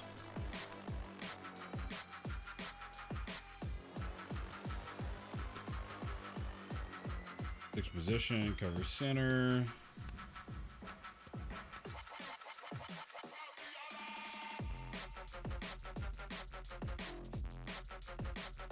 You get into the box? Nah.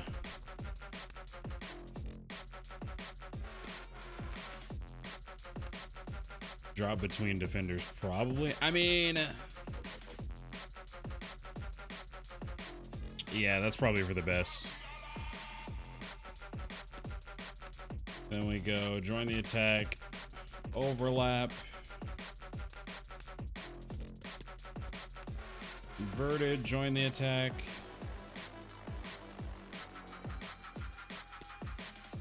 De Gea.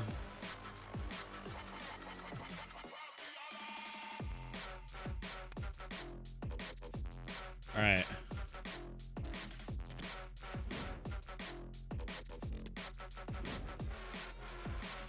I mean, it's an interesting formation for sure. It's probably too tight, but it is what it is.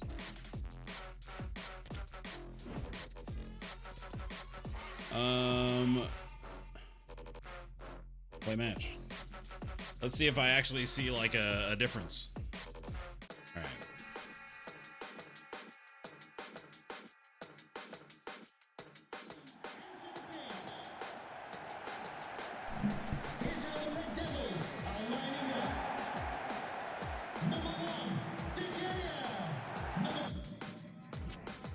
All right, one sec, guys. I had to reset NDI again. This is fun.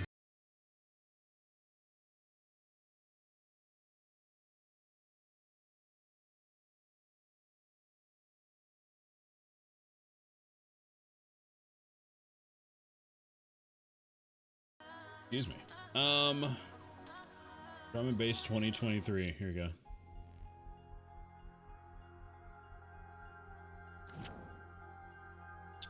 Here we go. All right, I'm curious to see if the AI actually like plays well in this system. Uh-oh.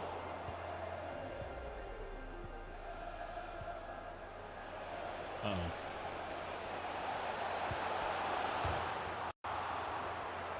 Well, that wasn't good.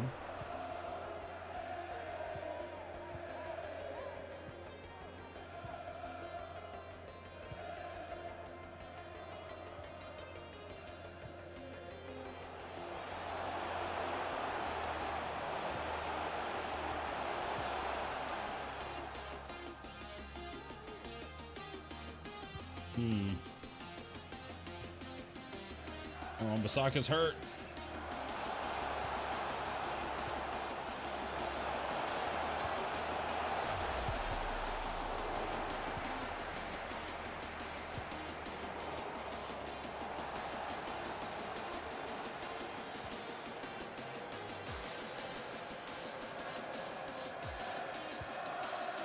All right.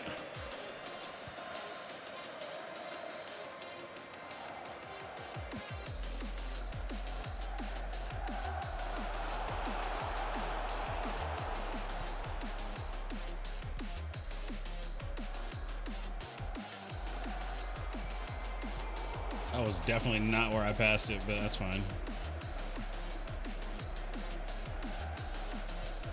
I may have to go to manual passing.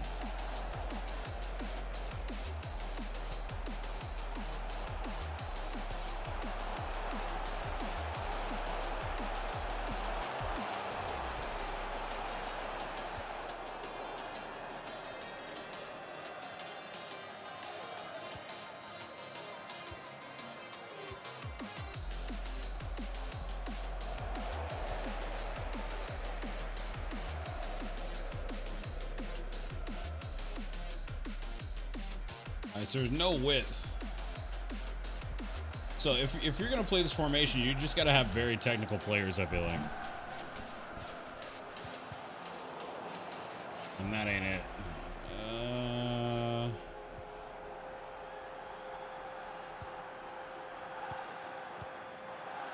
But you do have technical players, but it'd be tougher to play this formation in FIFA. It'd probably be easier to play it in PES. Or not easier, but you get more out of it.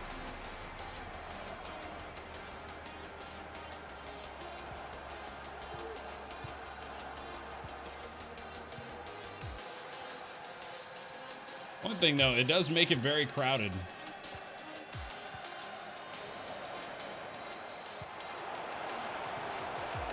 It does make it very crowded.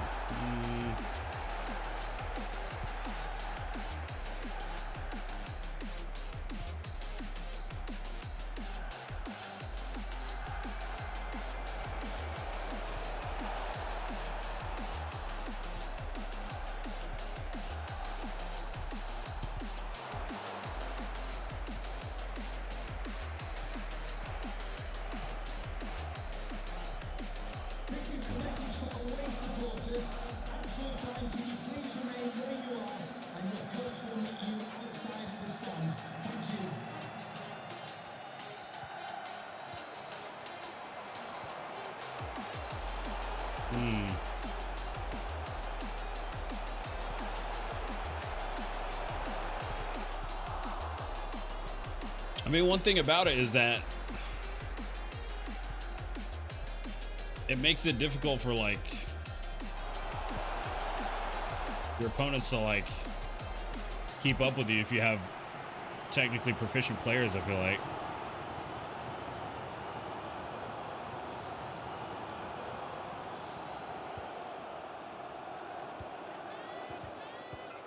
Crap. Trying to be too fancy.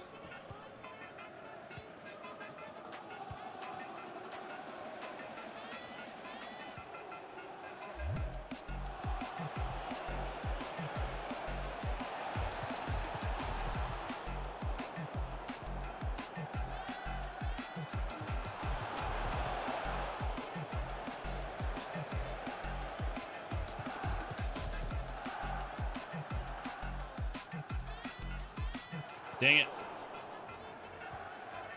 I really need to turn all my settings to manual.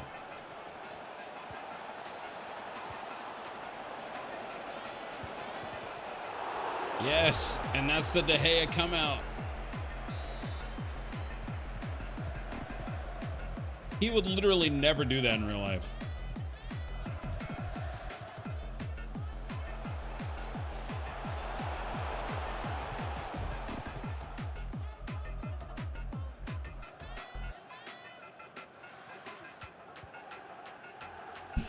Anthony Martial tracking back. Yeah, what's up, Nemo?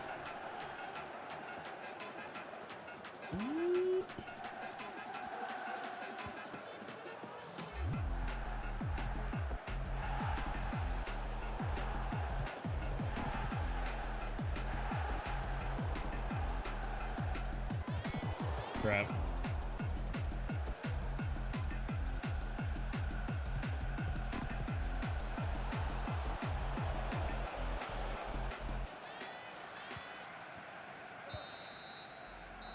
So not many shots. I think we had like one. This is an interesting formation. No, we didn't even have any shots.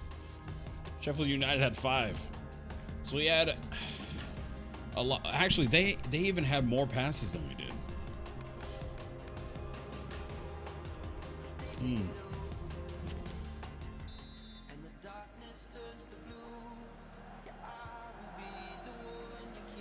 I think I've heard this song.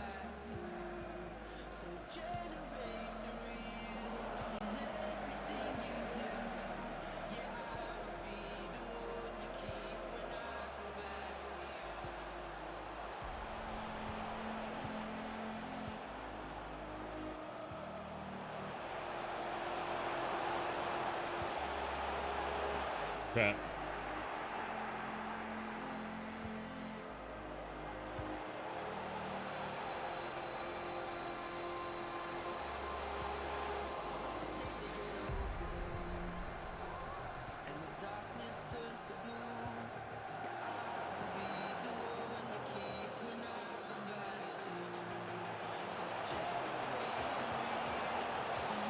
Ah.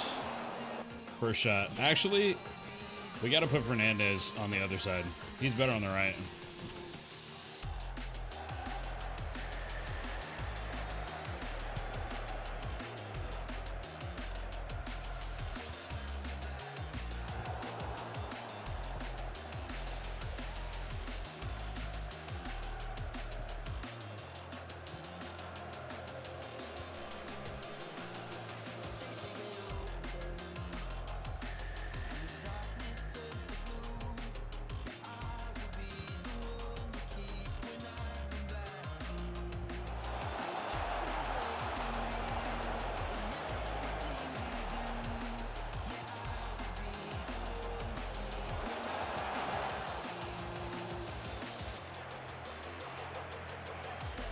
All right, here you go. Marcus. Wan-Bissaka on the other side. There it is.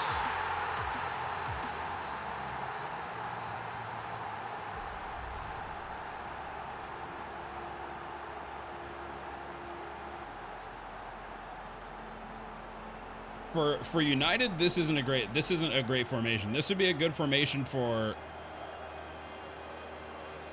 a team whose players aren't all that like fast, but they have technical skill.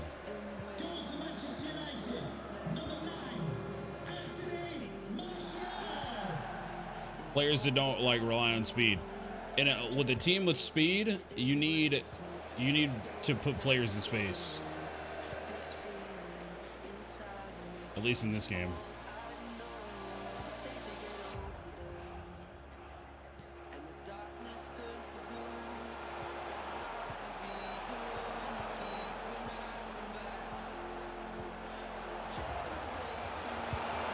Oh, what a save.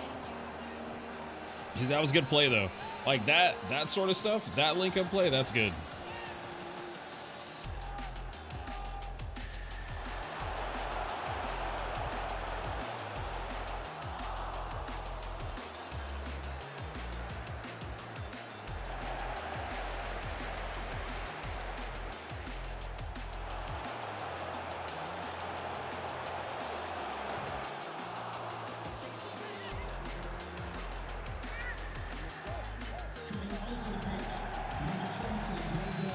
Wan-Bissaka's coming off for Diogo Dalot.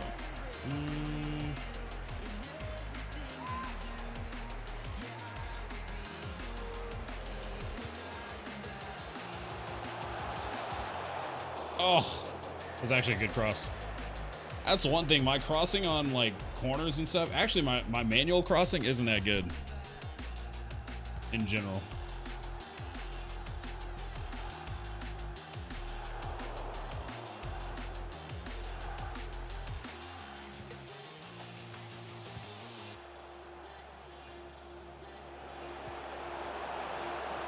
Dalot. Oh my gosh. I thought he was going to shoot to the inside. All right. Sancho, let's bring him on.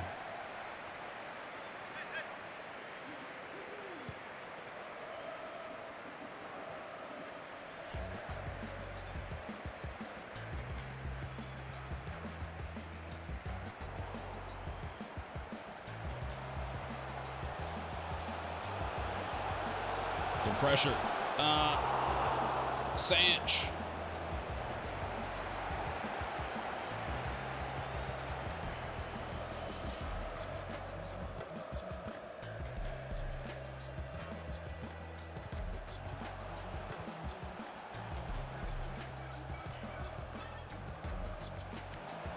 There you go, Luke Shaw. That was a good ball. That was a very good ball.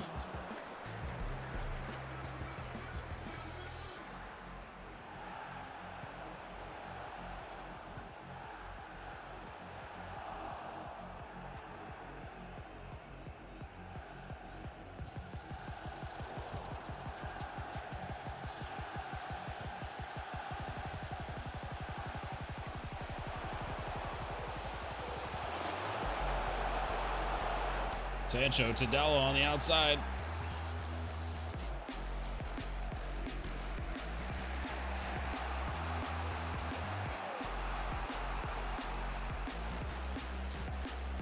They haven't really offered much of a threat. We'll see if that lasts.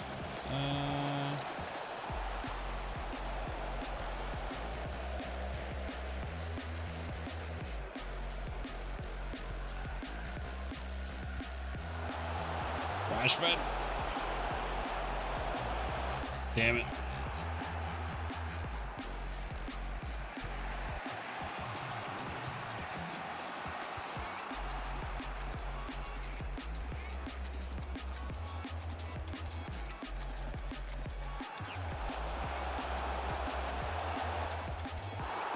That's a yellow.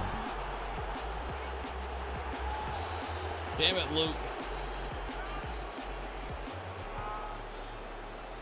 And De Gea comes out. We'd love to see it. Claiming crosses.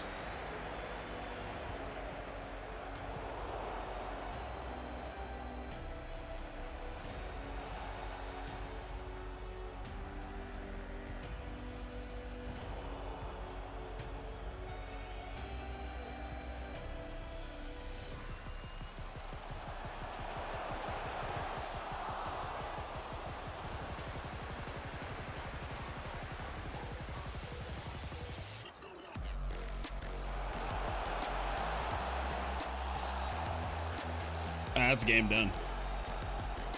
And Jai is hurt.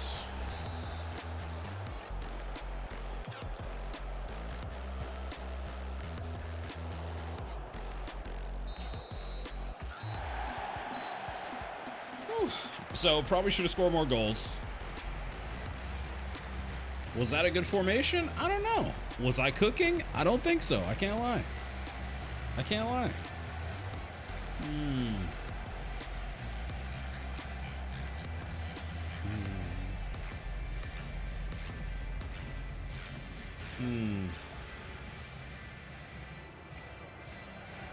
What about would it be a 3-forward system? No. That's been done. That's been done. Thinking maybe a 2-striker system with 3 attacking mids? No, I don't know.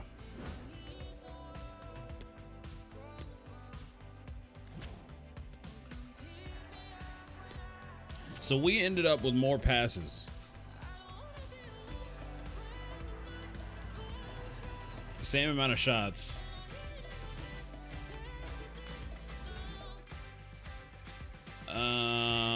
Passing. Also, chat, tomorrow should be a bit more exciting. Hopefully I'll have Age of Mother of God. It's not Age of, I keep wanting to say Age of Empires. Doggone it. Age of Wonders. That's what it is.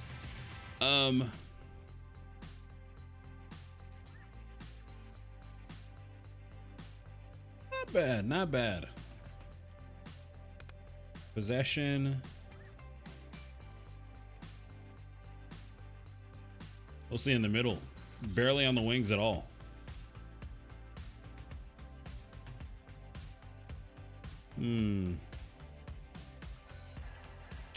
Let's see. I mean, this could be tweaked a little bit. This could be tweaked. Now, if I restart with different teams, it's going to change the formation again.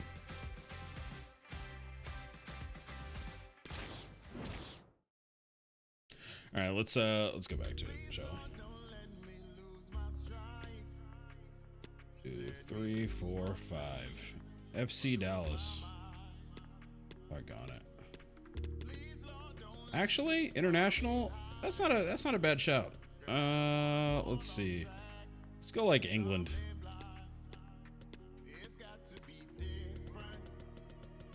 Let's go international.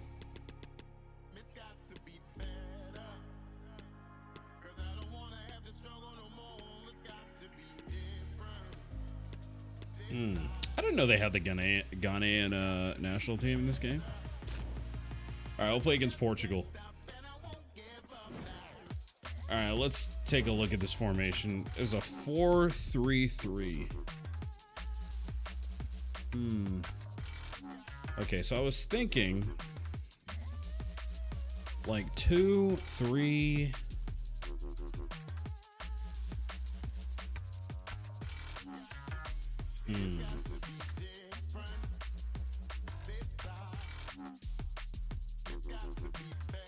Maybe like a 4-3-1-2. But that's, I mean, that's definitely been done. Let's see.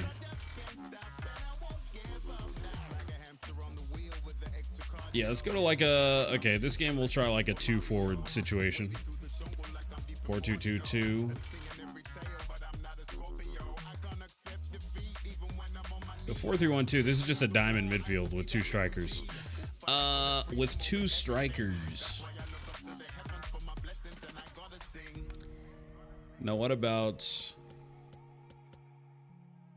2-1-2?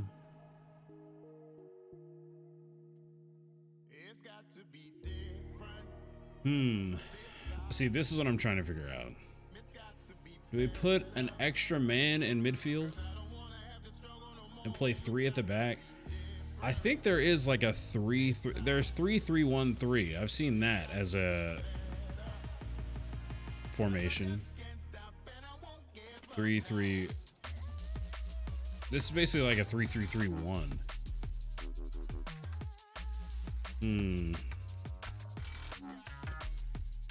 3-4-2-1. See, how about, okay, 3-5-2.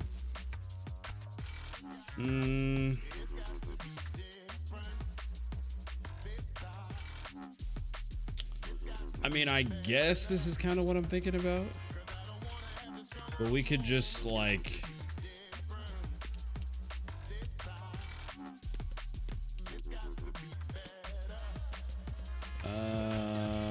let's go 1, 2, 3, 4, 5. 1, 2, 3, 4, 5. Now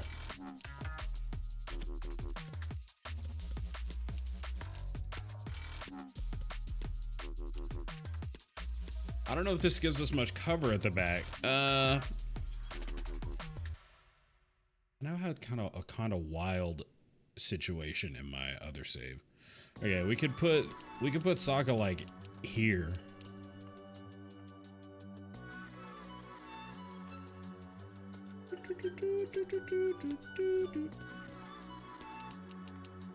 Do the same over here. And just like stack.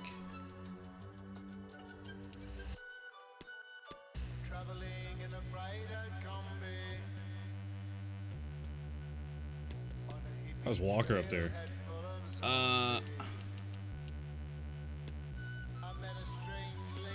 Right forward. Left forward.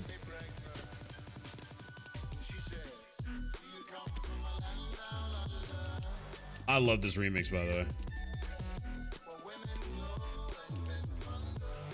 All right, so that's like.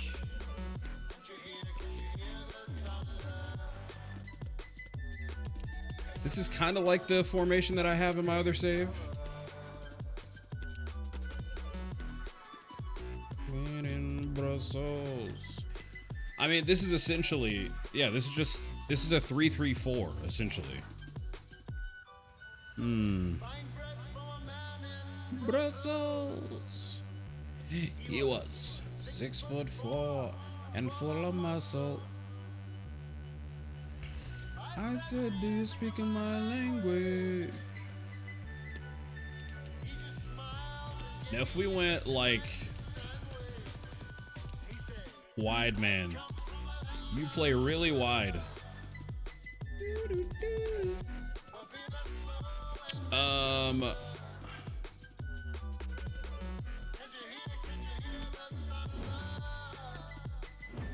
If we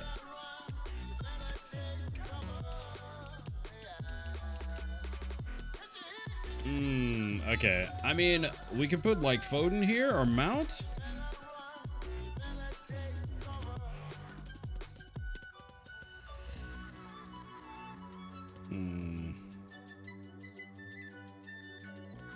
Doesn't necessarily have to be a striker there, I feel like.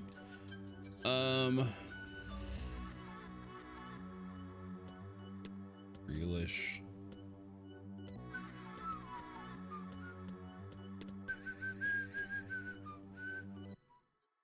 Diving, handling, reflexes. Oh, let's put Ramsdale in there. The left side. We'll put Luke. Mr. Scholl.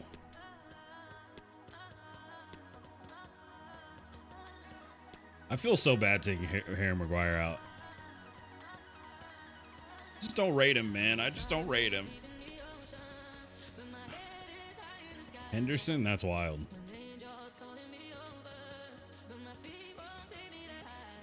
You know what? We'll put Foden in there. Why not? Okay. This doesn't necessarily matter. Okay.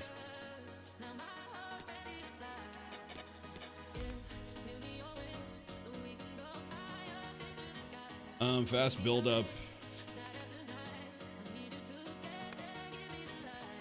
Fast build up. Possession. Width. We're gonna go like 40. Depth.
Chance creation. Stay wide. Wait.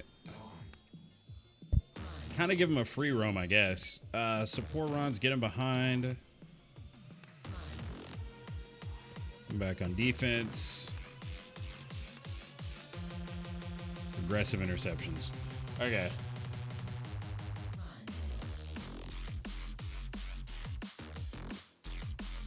So man, I can't stand freaking drum and bass like that sometimes. Actually, most of the time. All right. I think we're good. Is it gonna be a Wembley? Nah.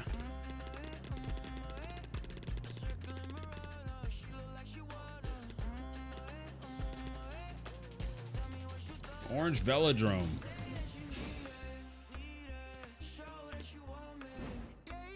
Okay, it saved my formation, thank God. All right, here we go.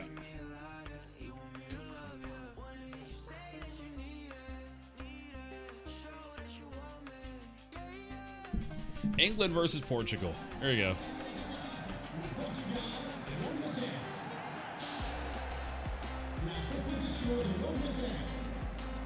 A nice little international friendly.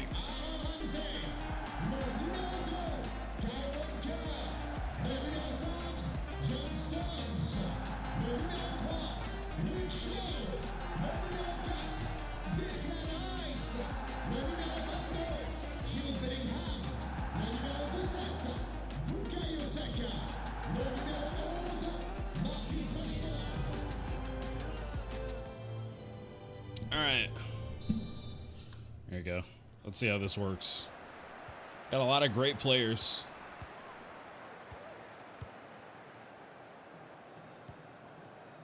How will it work?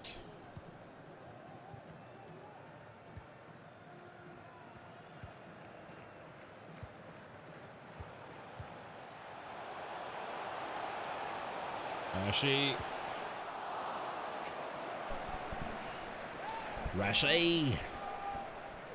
All right.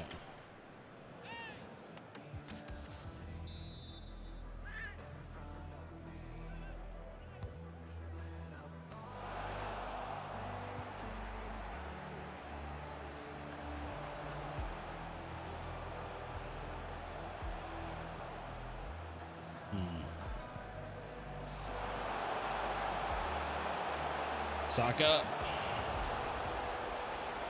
Good Lord. Is that Ruben Diaz?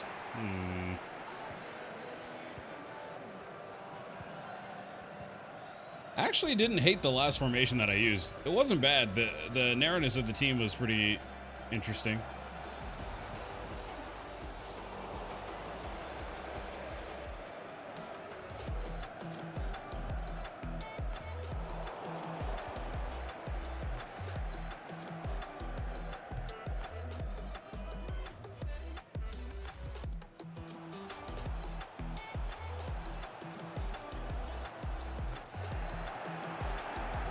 Jude.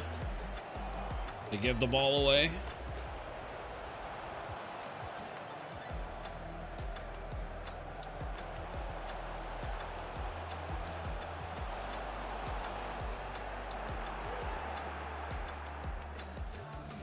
Declan Rice.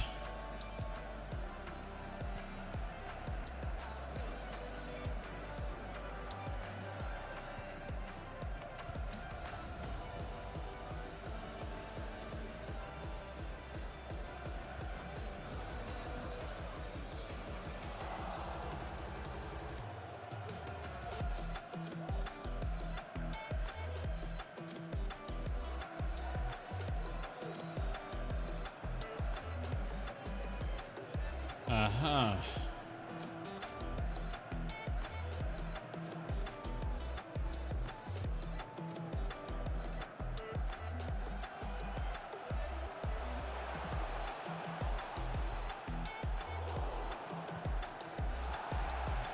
Uh-oh.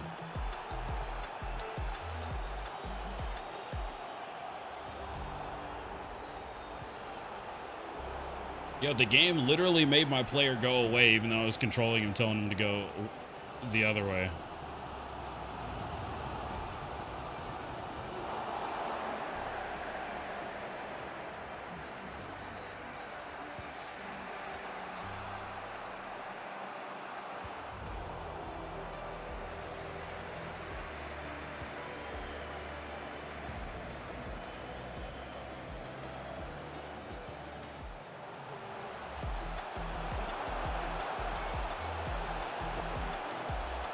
Marcus.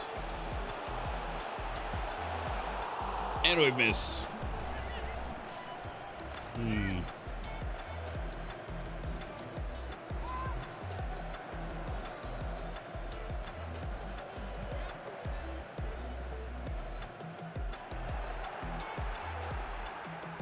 Grealish.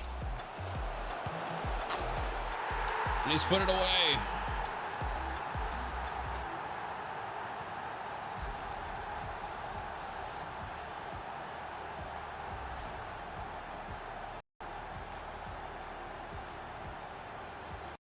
Hmm.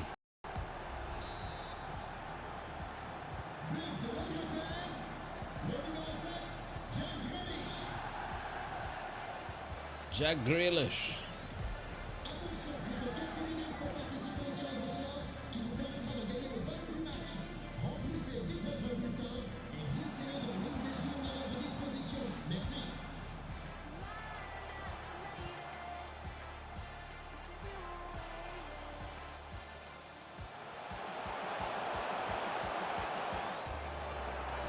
All right, guys. Once again, I appreciate you all watching the stream. I know it's been late and also hasn't been the most, you know, it's probably been a tad boring if you don't care about FIFA, but we haven't been playing for the entire time, so.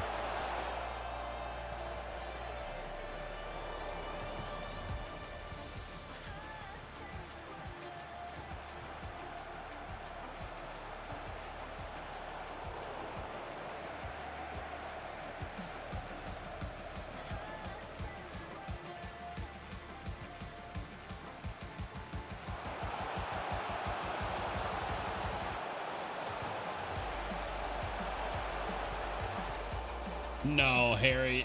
Bad pass.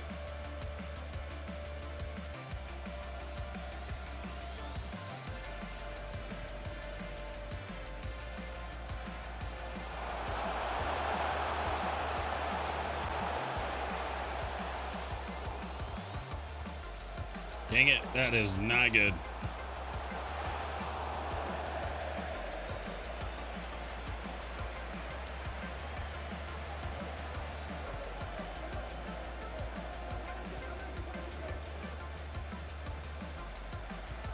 Yeah, this doesn't necessarily feel as... Oh my gosh, what is that pass? This doesn't necessarily feel as good as the last formation. Even though I have the players.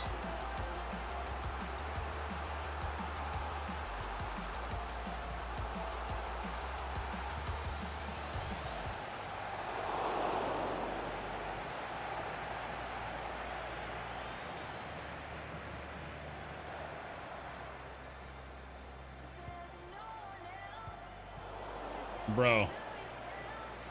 Why is this guy back here? Good lord.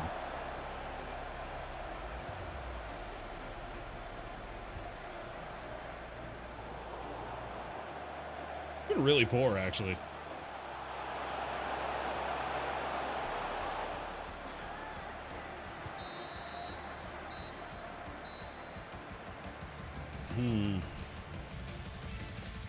Well, that was something. Let me bring Rashford even further out to the left side.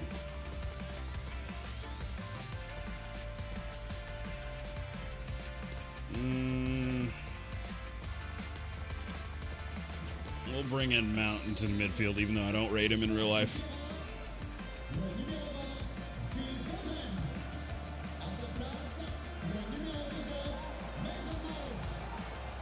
So I'm basically testing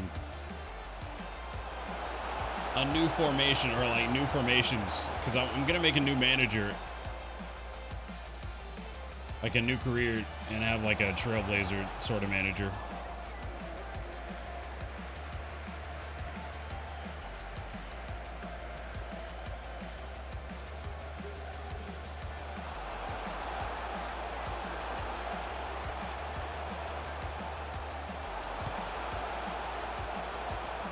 I don't think that was going in. Did I hit my own teammate? Oh my gosh.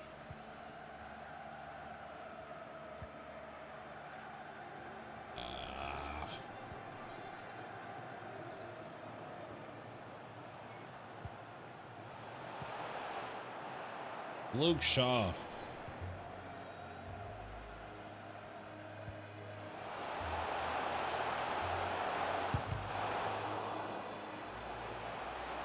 Get out. Yes.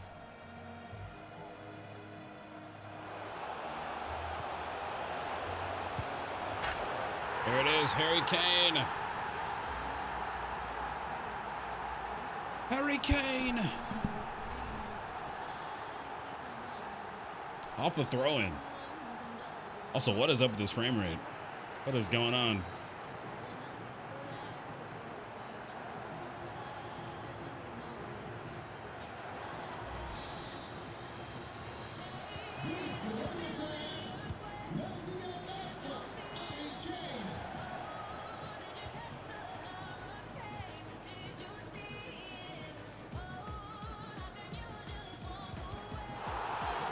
There's a handball. Yeah.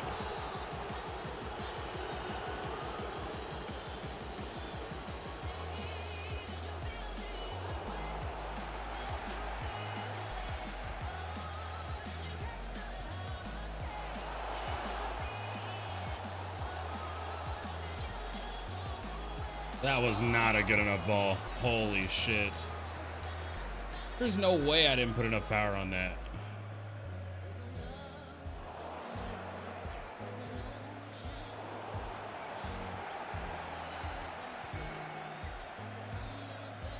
There's just no way.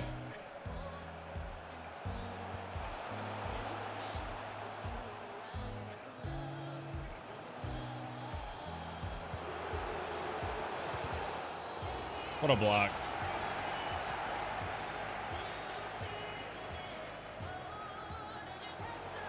Marcus on his way. Or not. Telling me, who is that? William Carvalho? Like, there's no way he keeps up with freaking Marcus Rashford. Hurricane! That's the game done.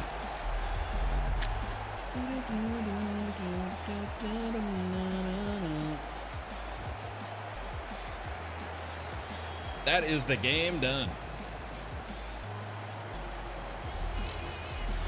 I mean, I can't tell if this is a good formation or if this is just like...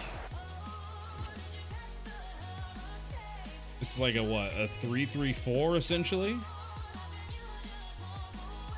Because these two up here are also forwards.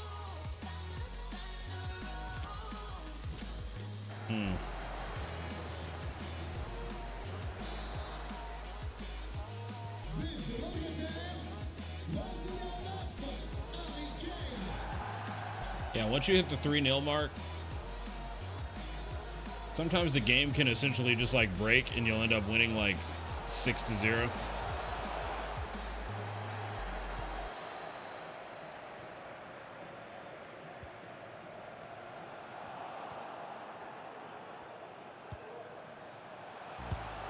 Oh, my sweet mercy. What a goal that would have been. I feel like this formation could work for more teams than the last one, though, because in the close quarters, you would have to have like very technically proficient players.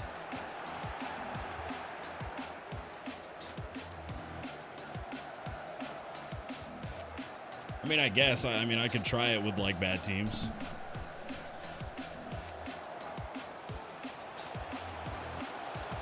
Or lower teams.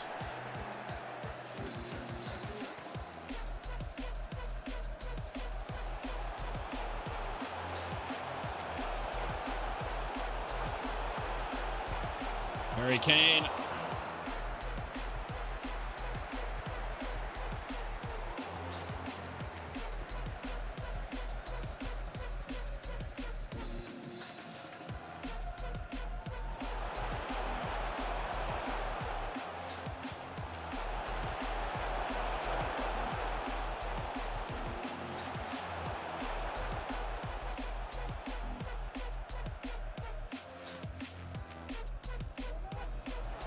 Mason Mount plays it to Harry Kane. Plays it across to Saka. Oh. High key. This is actually how Harry Kane plays in real life. He's not even the fastest. He's just so good.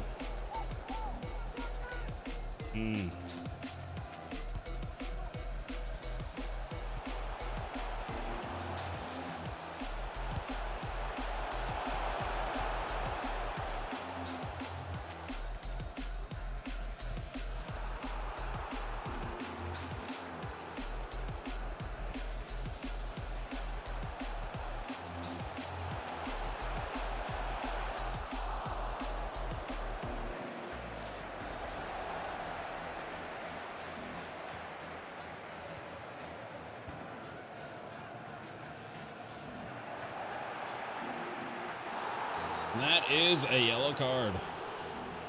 Really? Not a yellow? That's crazy.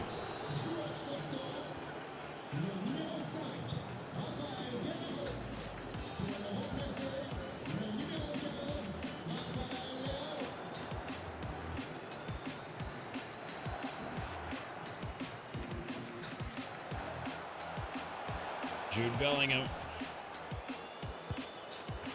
Oh, what a shot by Harry Kane. Harry Kane.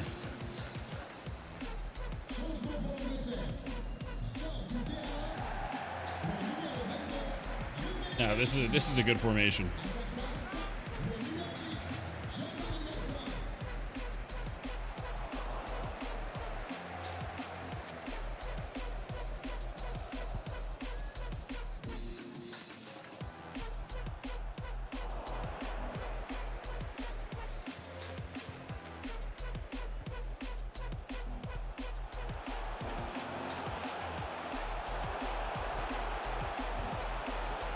Because it gives you an outlet still. Like you're overloading the midfield, but you still have an outlet.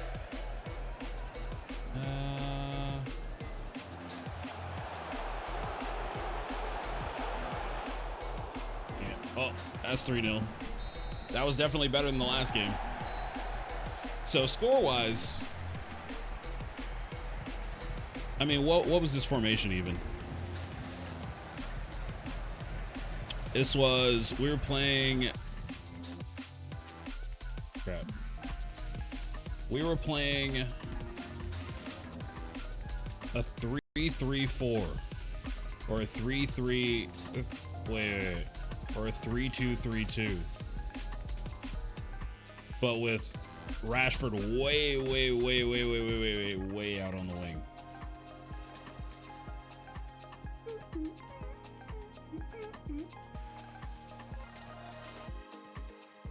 Way out on the wing and defended pretty well.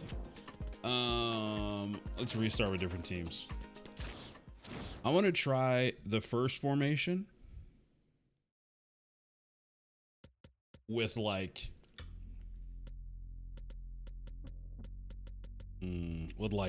bad teams or a team that's not the greatest.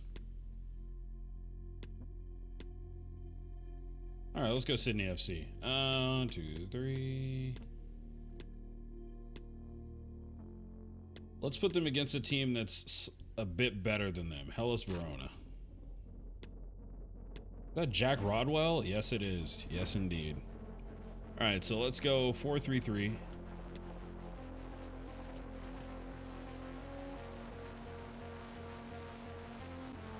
We have one holding. Essentially, we bring it in.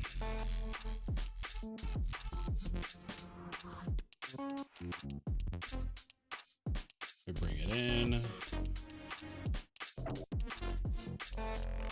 Bring you all the way.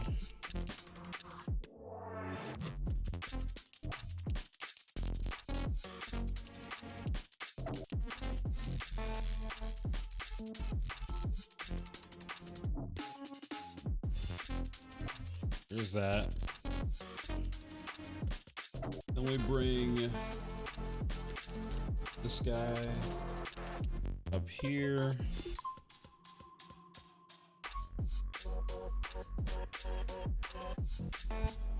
And we bring these guys way in.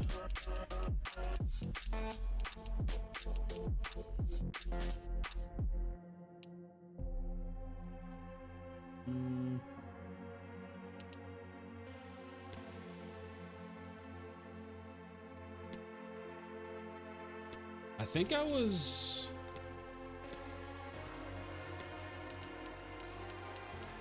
I could have sworn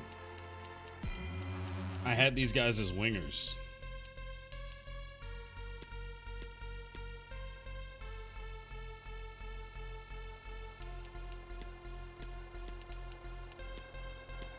According to this picture I took, it looks like they weren't wingers.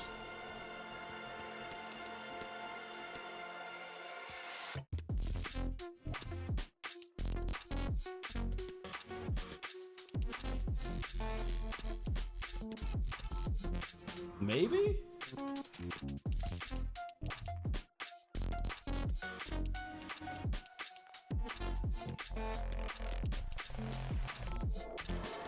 I mean, how far out is it gonna make me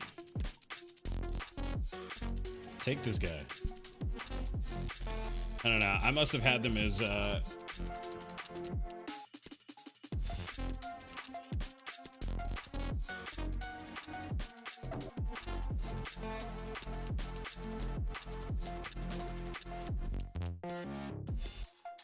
right, so there's that.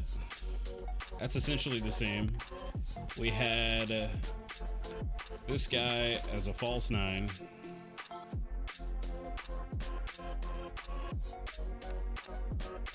Day central. Aggressive.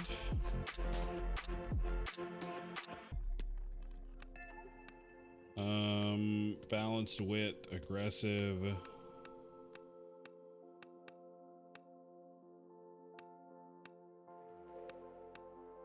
It was like mixed attack. Come back on defense. Stay central. Wait.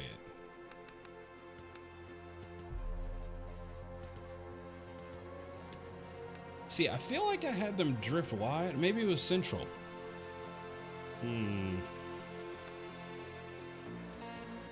Balance. Let's keep this guy.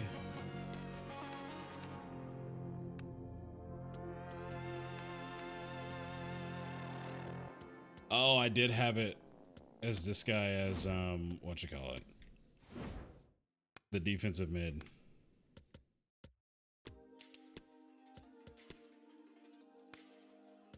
So we had him sit between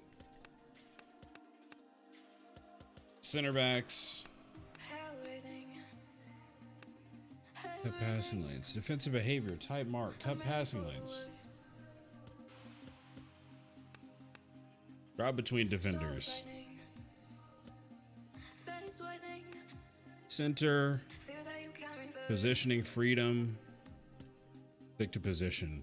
All right, so yeah, these guys join the attack. You overlap.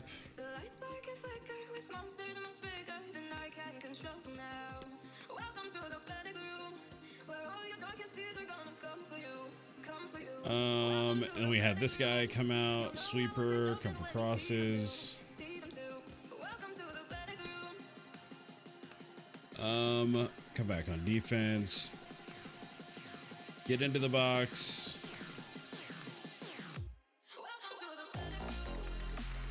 Free roam. Aggressive. Then we have this guy. Come back. Stand on the edge of the box. Stick to position.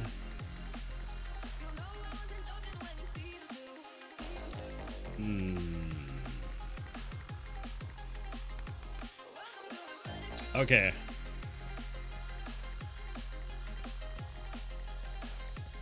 So this guy plays Cam.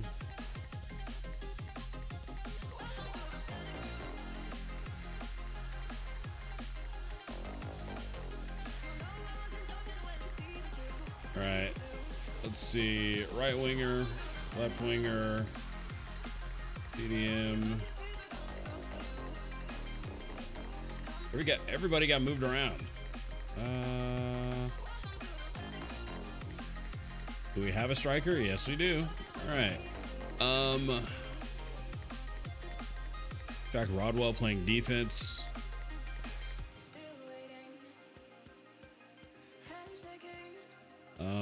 Let's see. This guy's 20.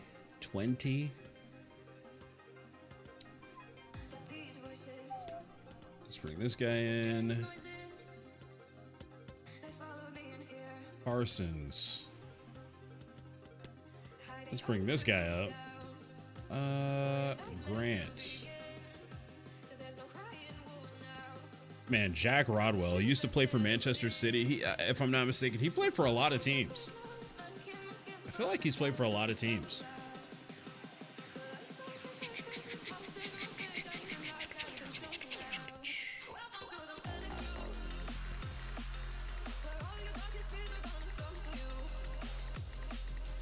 All right, and then, oh, it's pressure on heavy touch.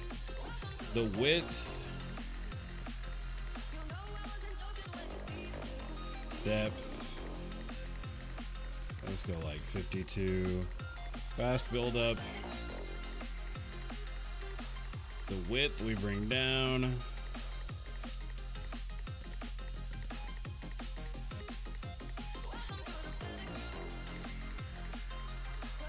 Rolls. All right, cool.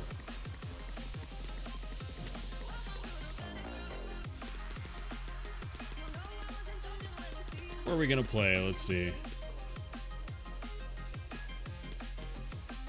Nelson Road. Municipal de Upurua. This actually looks really nice. Go spring. Let's go like, yeah. Go like 1 p.m.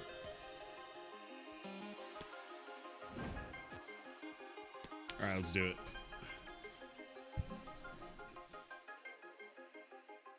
All right, I want to see how this formation works against a team that is better than you.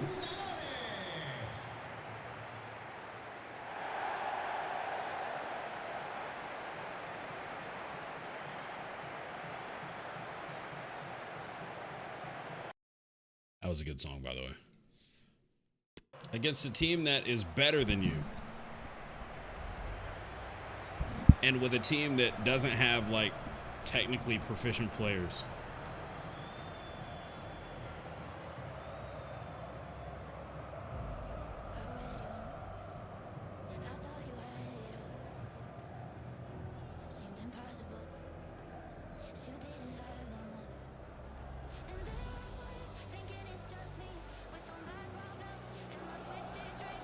All right, I want to see how they actually show our formation in the pregame. I'm actually shocked it's taking so long. Is there like a national anthem playing or that we can't hear? Okay, so it just shows like an extremely tight 4-3-3 essentially.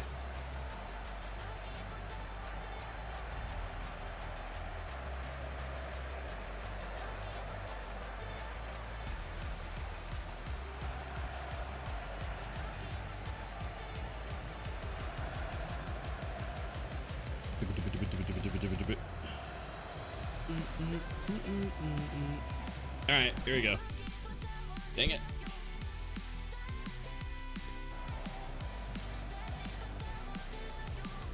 All right.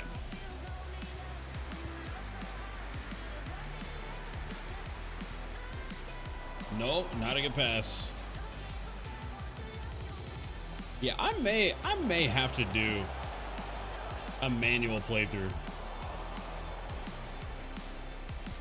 Also, this team is definitely better than us on paper. They're in the 70s in every category. Oh, man.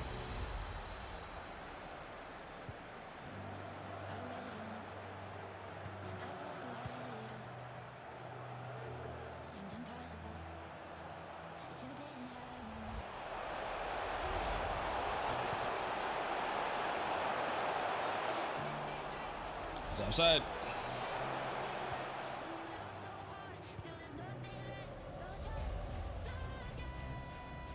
Jack Rodwell. He's been in so many FIFAs.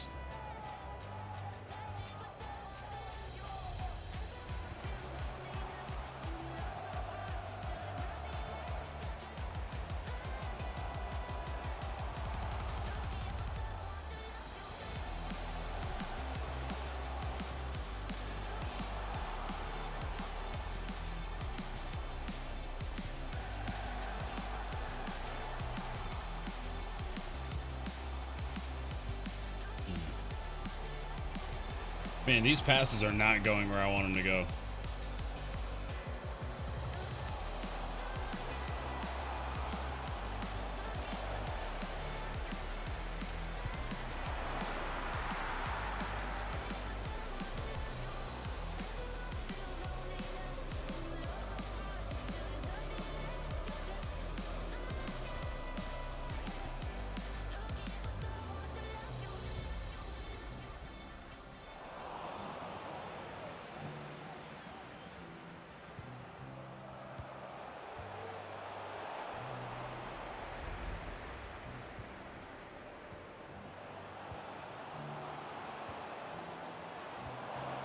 Hmm.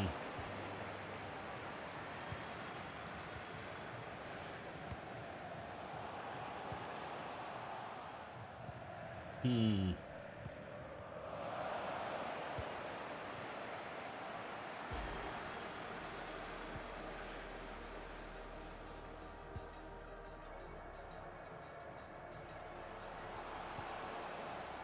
Dang it.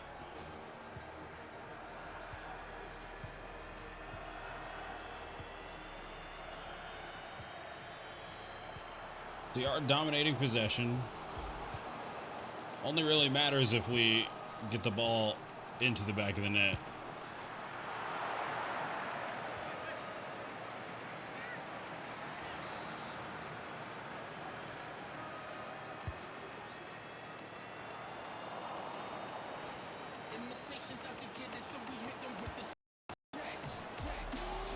Well, that's unfortunate. All right.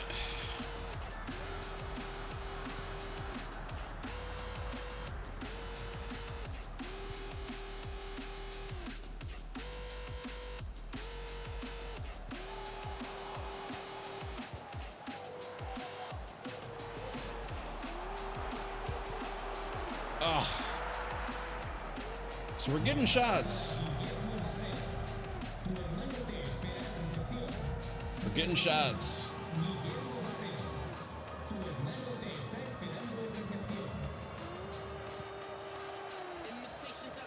Oops. All right, chat. This will probably be my last.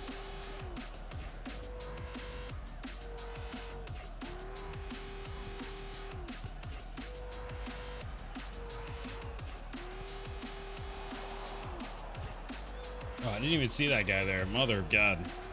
A tunnel vision.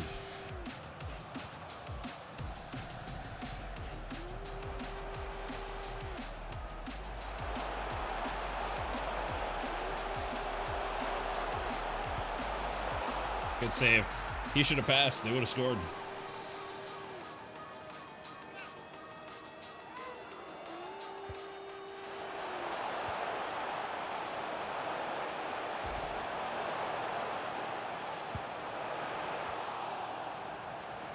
All right, that's their first 2 shots of the game.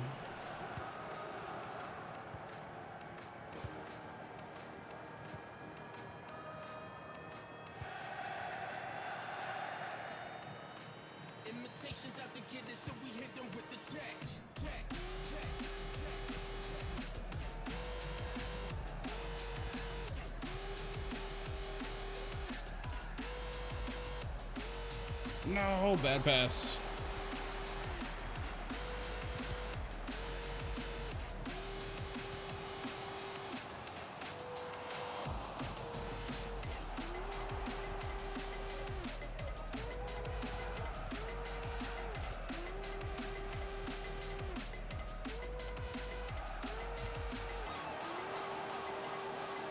Oh, the pressure was good. The pressure was good.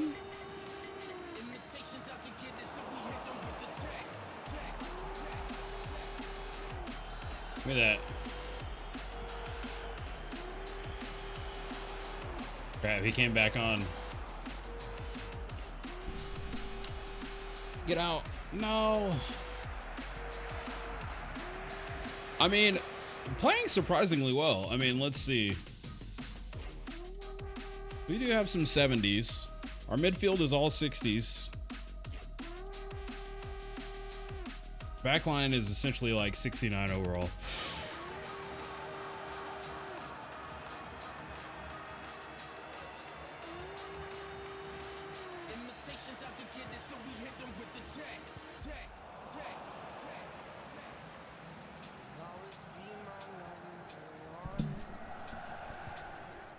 Okay, here we go.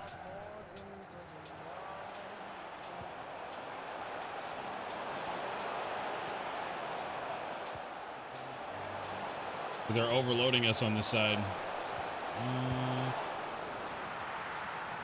Crap.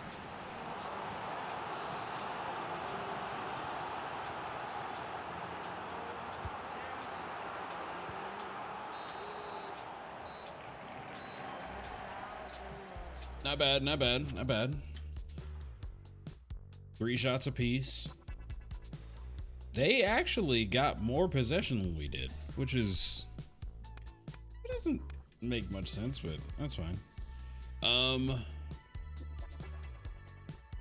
Most of their possession though was in their in their half.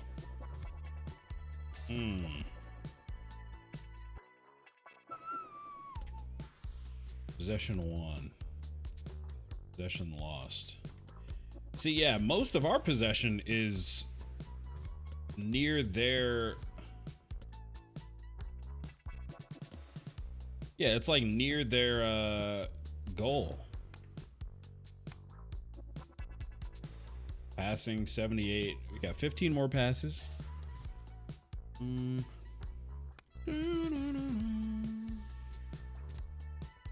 standing tackles, 1 per. We didn't go for many.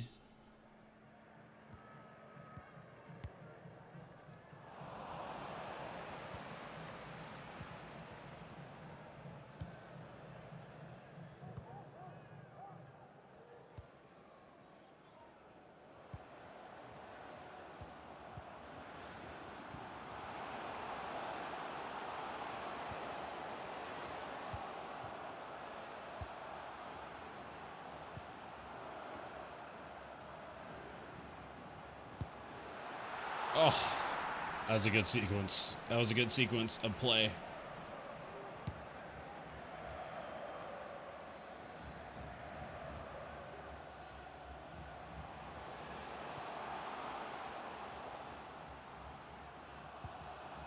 How is that not a yellow? What the hell was that?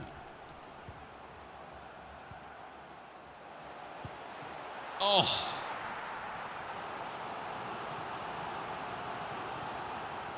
Nice little passage of play.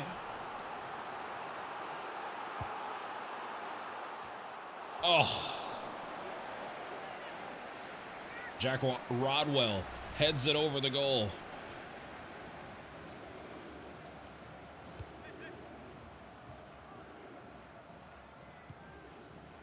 Oh, that was close. That was close.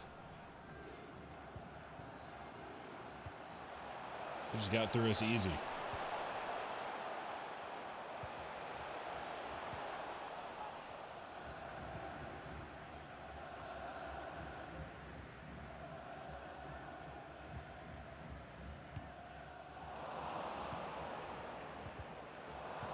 Crap.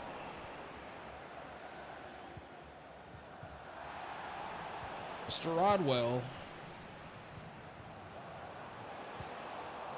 Wait, why didn't the guy in front grab it?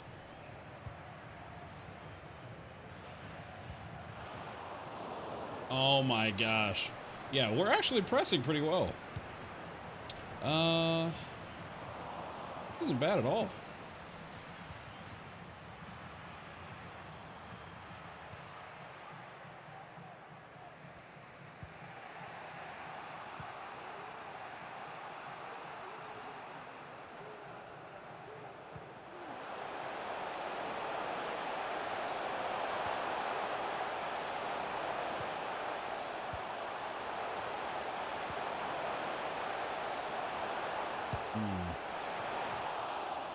All right. Resorting to long shots. Not bad for us.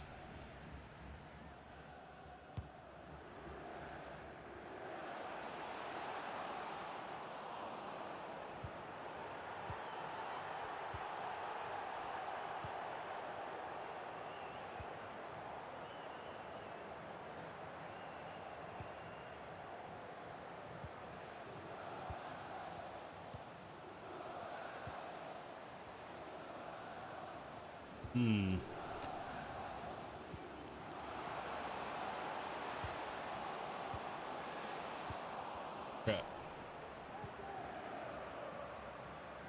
See, that's the thing. This formation doesn't seem to create a lot of goals. That's the only thing. I think the last formation does. But I think that's because it has a runner in space.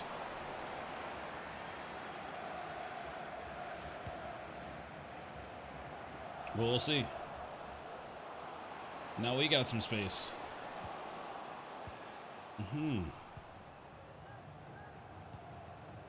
Ah, damn it. Yo, what's up, Avoidance? How's it going, dude? Been a while.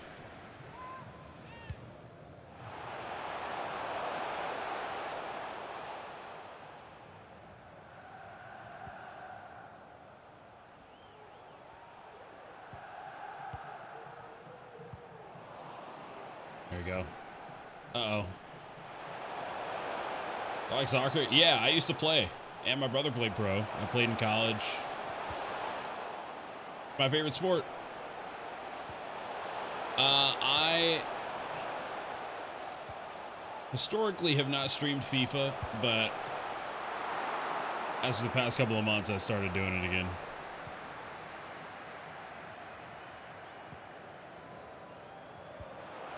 Good practice for running from the cops. Excuse me?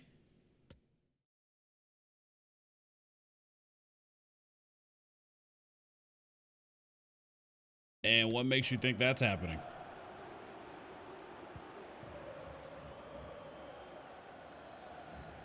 Hold on, Talia. Hold on, hold on.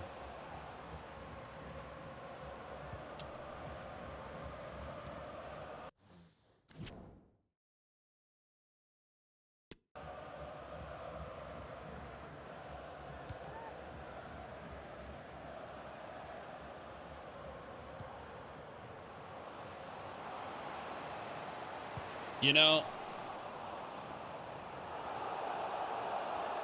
I'll stand with you. Avoidance, if you didn't, I don't know if you know this, but that could be taken in a very offensive way. So if you didn't mean it that way, you can fill out an unban request. And we'll get back to you. We'll see.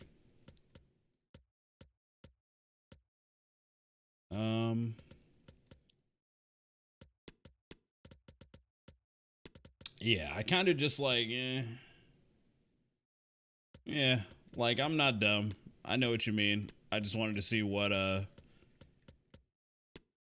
see if you could back it up or explain a reason that wasn't offensive, you know?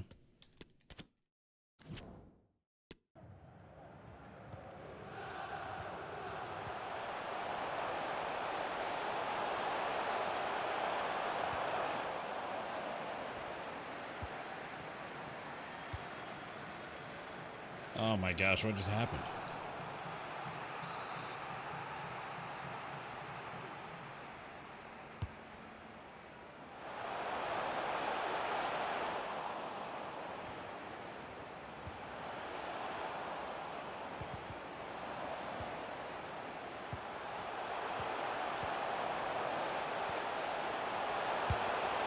Oh, what a save.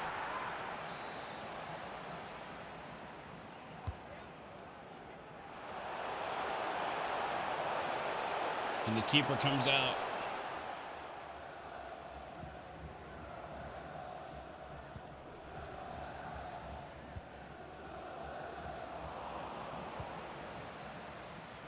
You may have to go to overtime.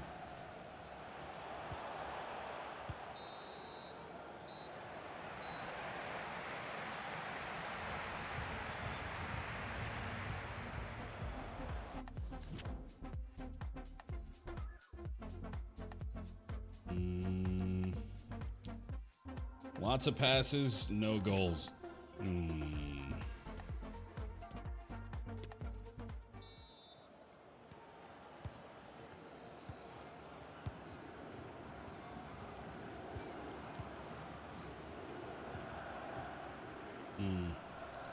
I guess the real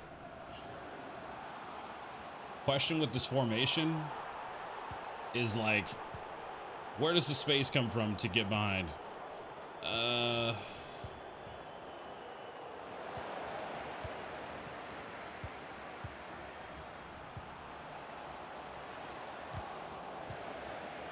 Like, where does the space come from? This is the second game in a row where we've had like barely any chances. Or like, pardon me, we only scored one goal in the first one. And that was with Manchester United playing against a team that they should be beating in Sheffield United.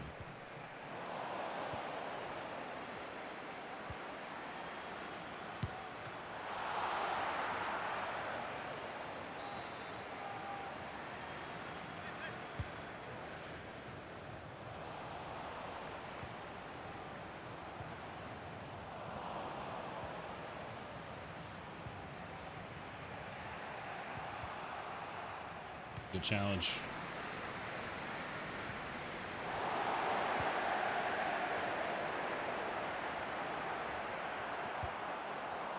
Yo, that was a foul.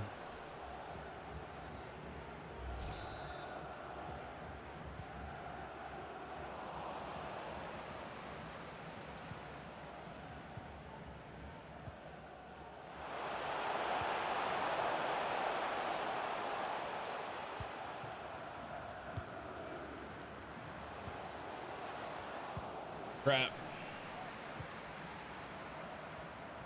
This formation does... I mean, we're not really controlling the game. I don't think. I mean, let's take a look at the match facts really quick.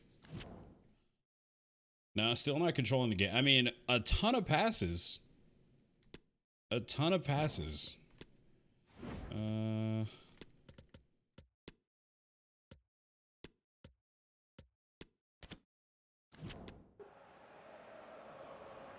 Ton of passes, but no goals to show for it.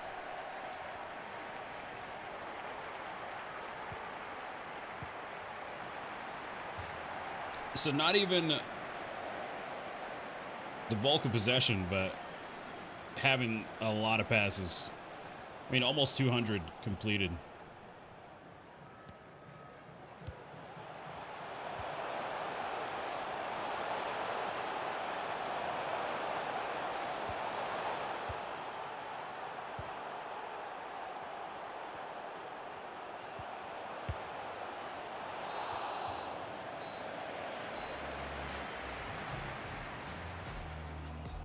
Yeah, 120 minutes, or pardon me, 105 minutes and no goals. 7 shots apiece. Game very even. And again, we got to remember we're playing against a team that is better on paper.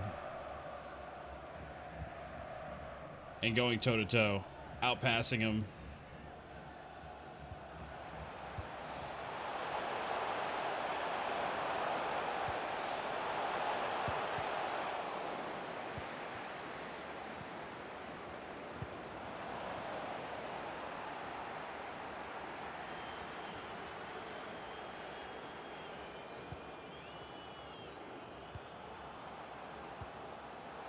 Oh, and they're asleep at the back.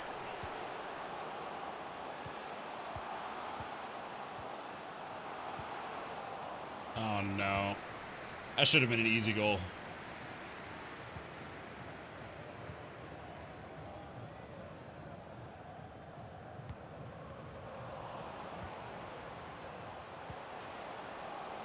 There it is.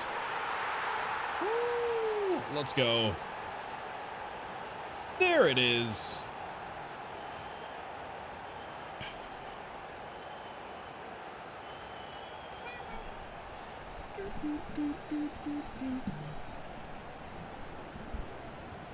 I mean, the goal is deserved. Definitely deserved.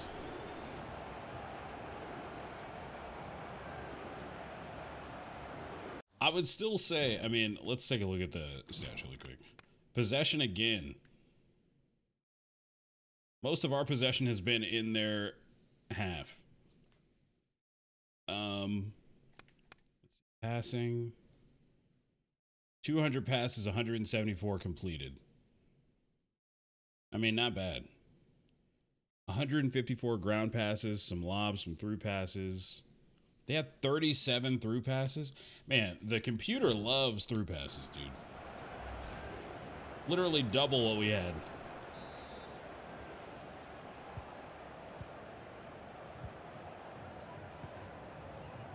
The game may turn it on here.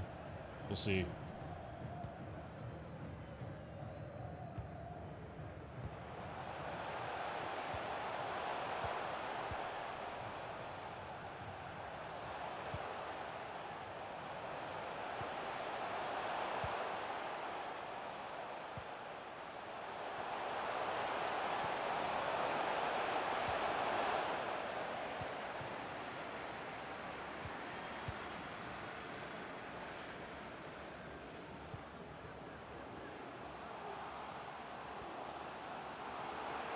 Burgess again.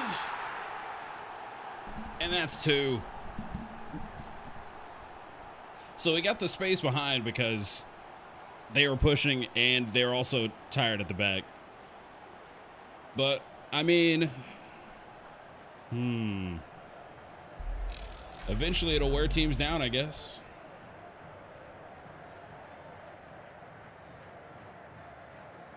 It'll wear teams down. I think if I had assisted shooting on there, I'd probably miss. Or get it saved. Manual shooting is probably why I scored.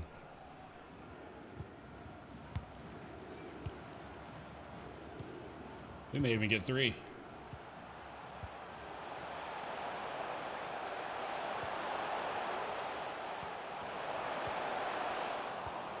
There it is.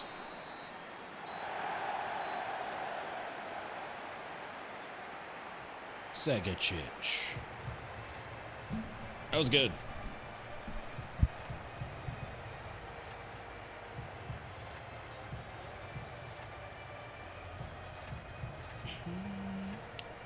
All right, so 2 games with that formation. Not the most shots. Lots of passes. Not that many goals. 3 goals in 2 games, but in open play without extra time, 1 goal in 2 games.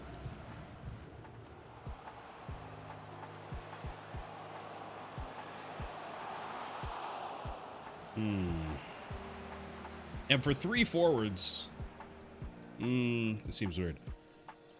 That could have possibly been the worst time to come in, chat, and say some shit. I just woke up and not having it. Hey, you know? It is what it is. I trust your judgment. I mean, on the off chance that he didn't mean it in that way, then I get it. But I was like, he's been following, I think, for like 2 years. So I'm like, why is that? Like, what was that? That's what I'm trying to figure out. So weird. I think 2 years. Maybe I saw it wrong. I can't see now, so.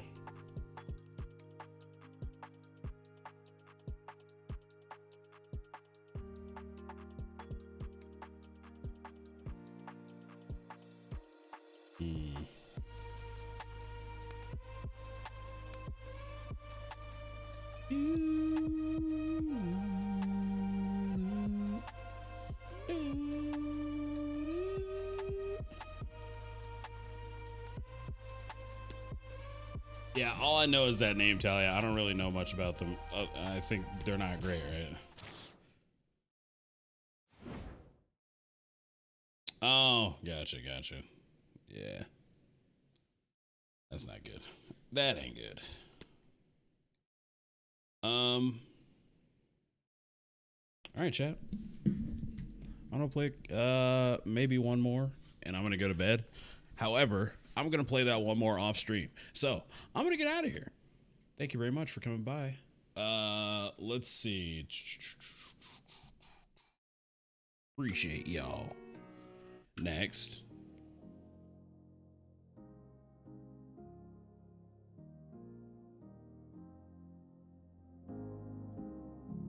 All right, let's see.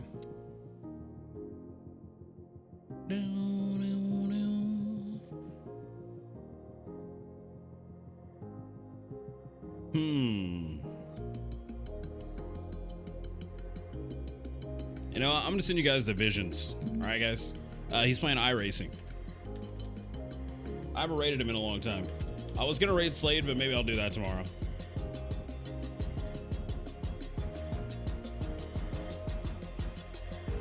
Head over to Visions chat. Like I said, he's playing iRacing. Hopefully you guys enjoy. If you do want to hang out with Captain Slade, he's playing Fortnite at the moment. And yeah, chat.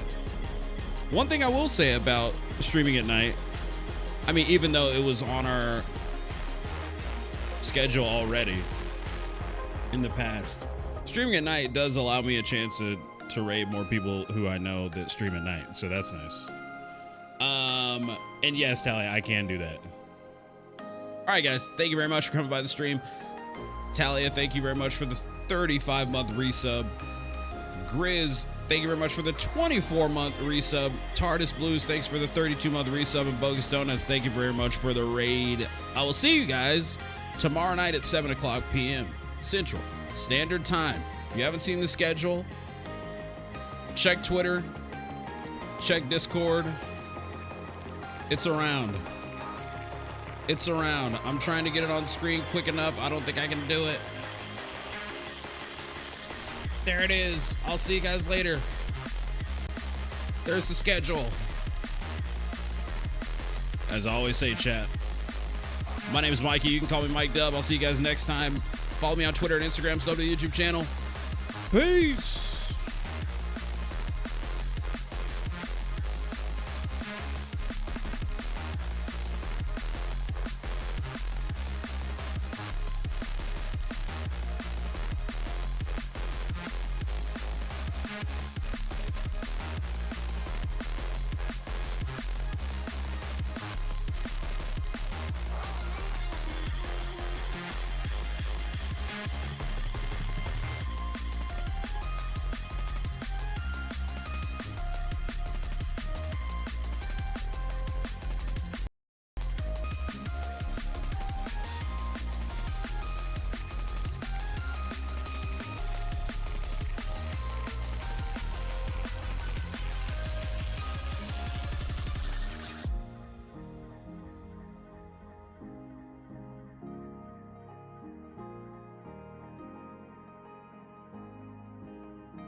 Are we looking for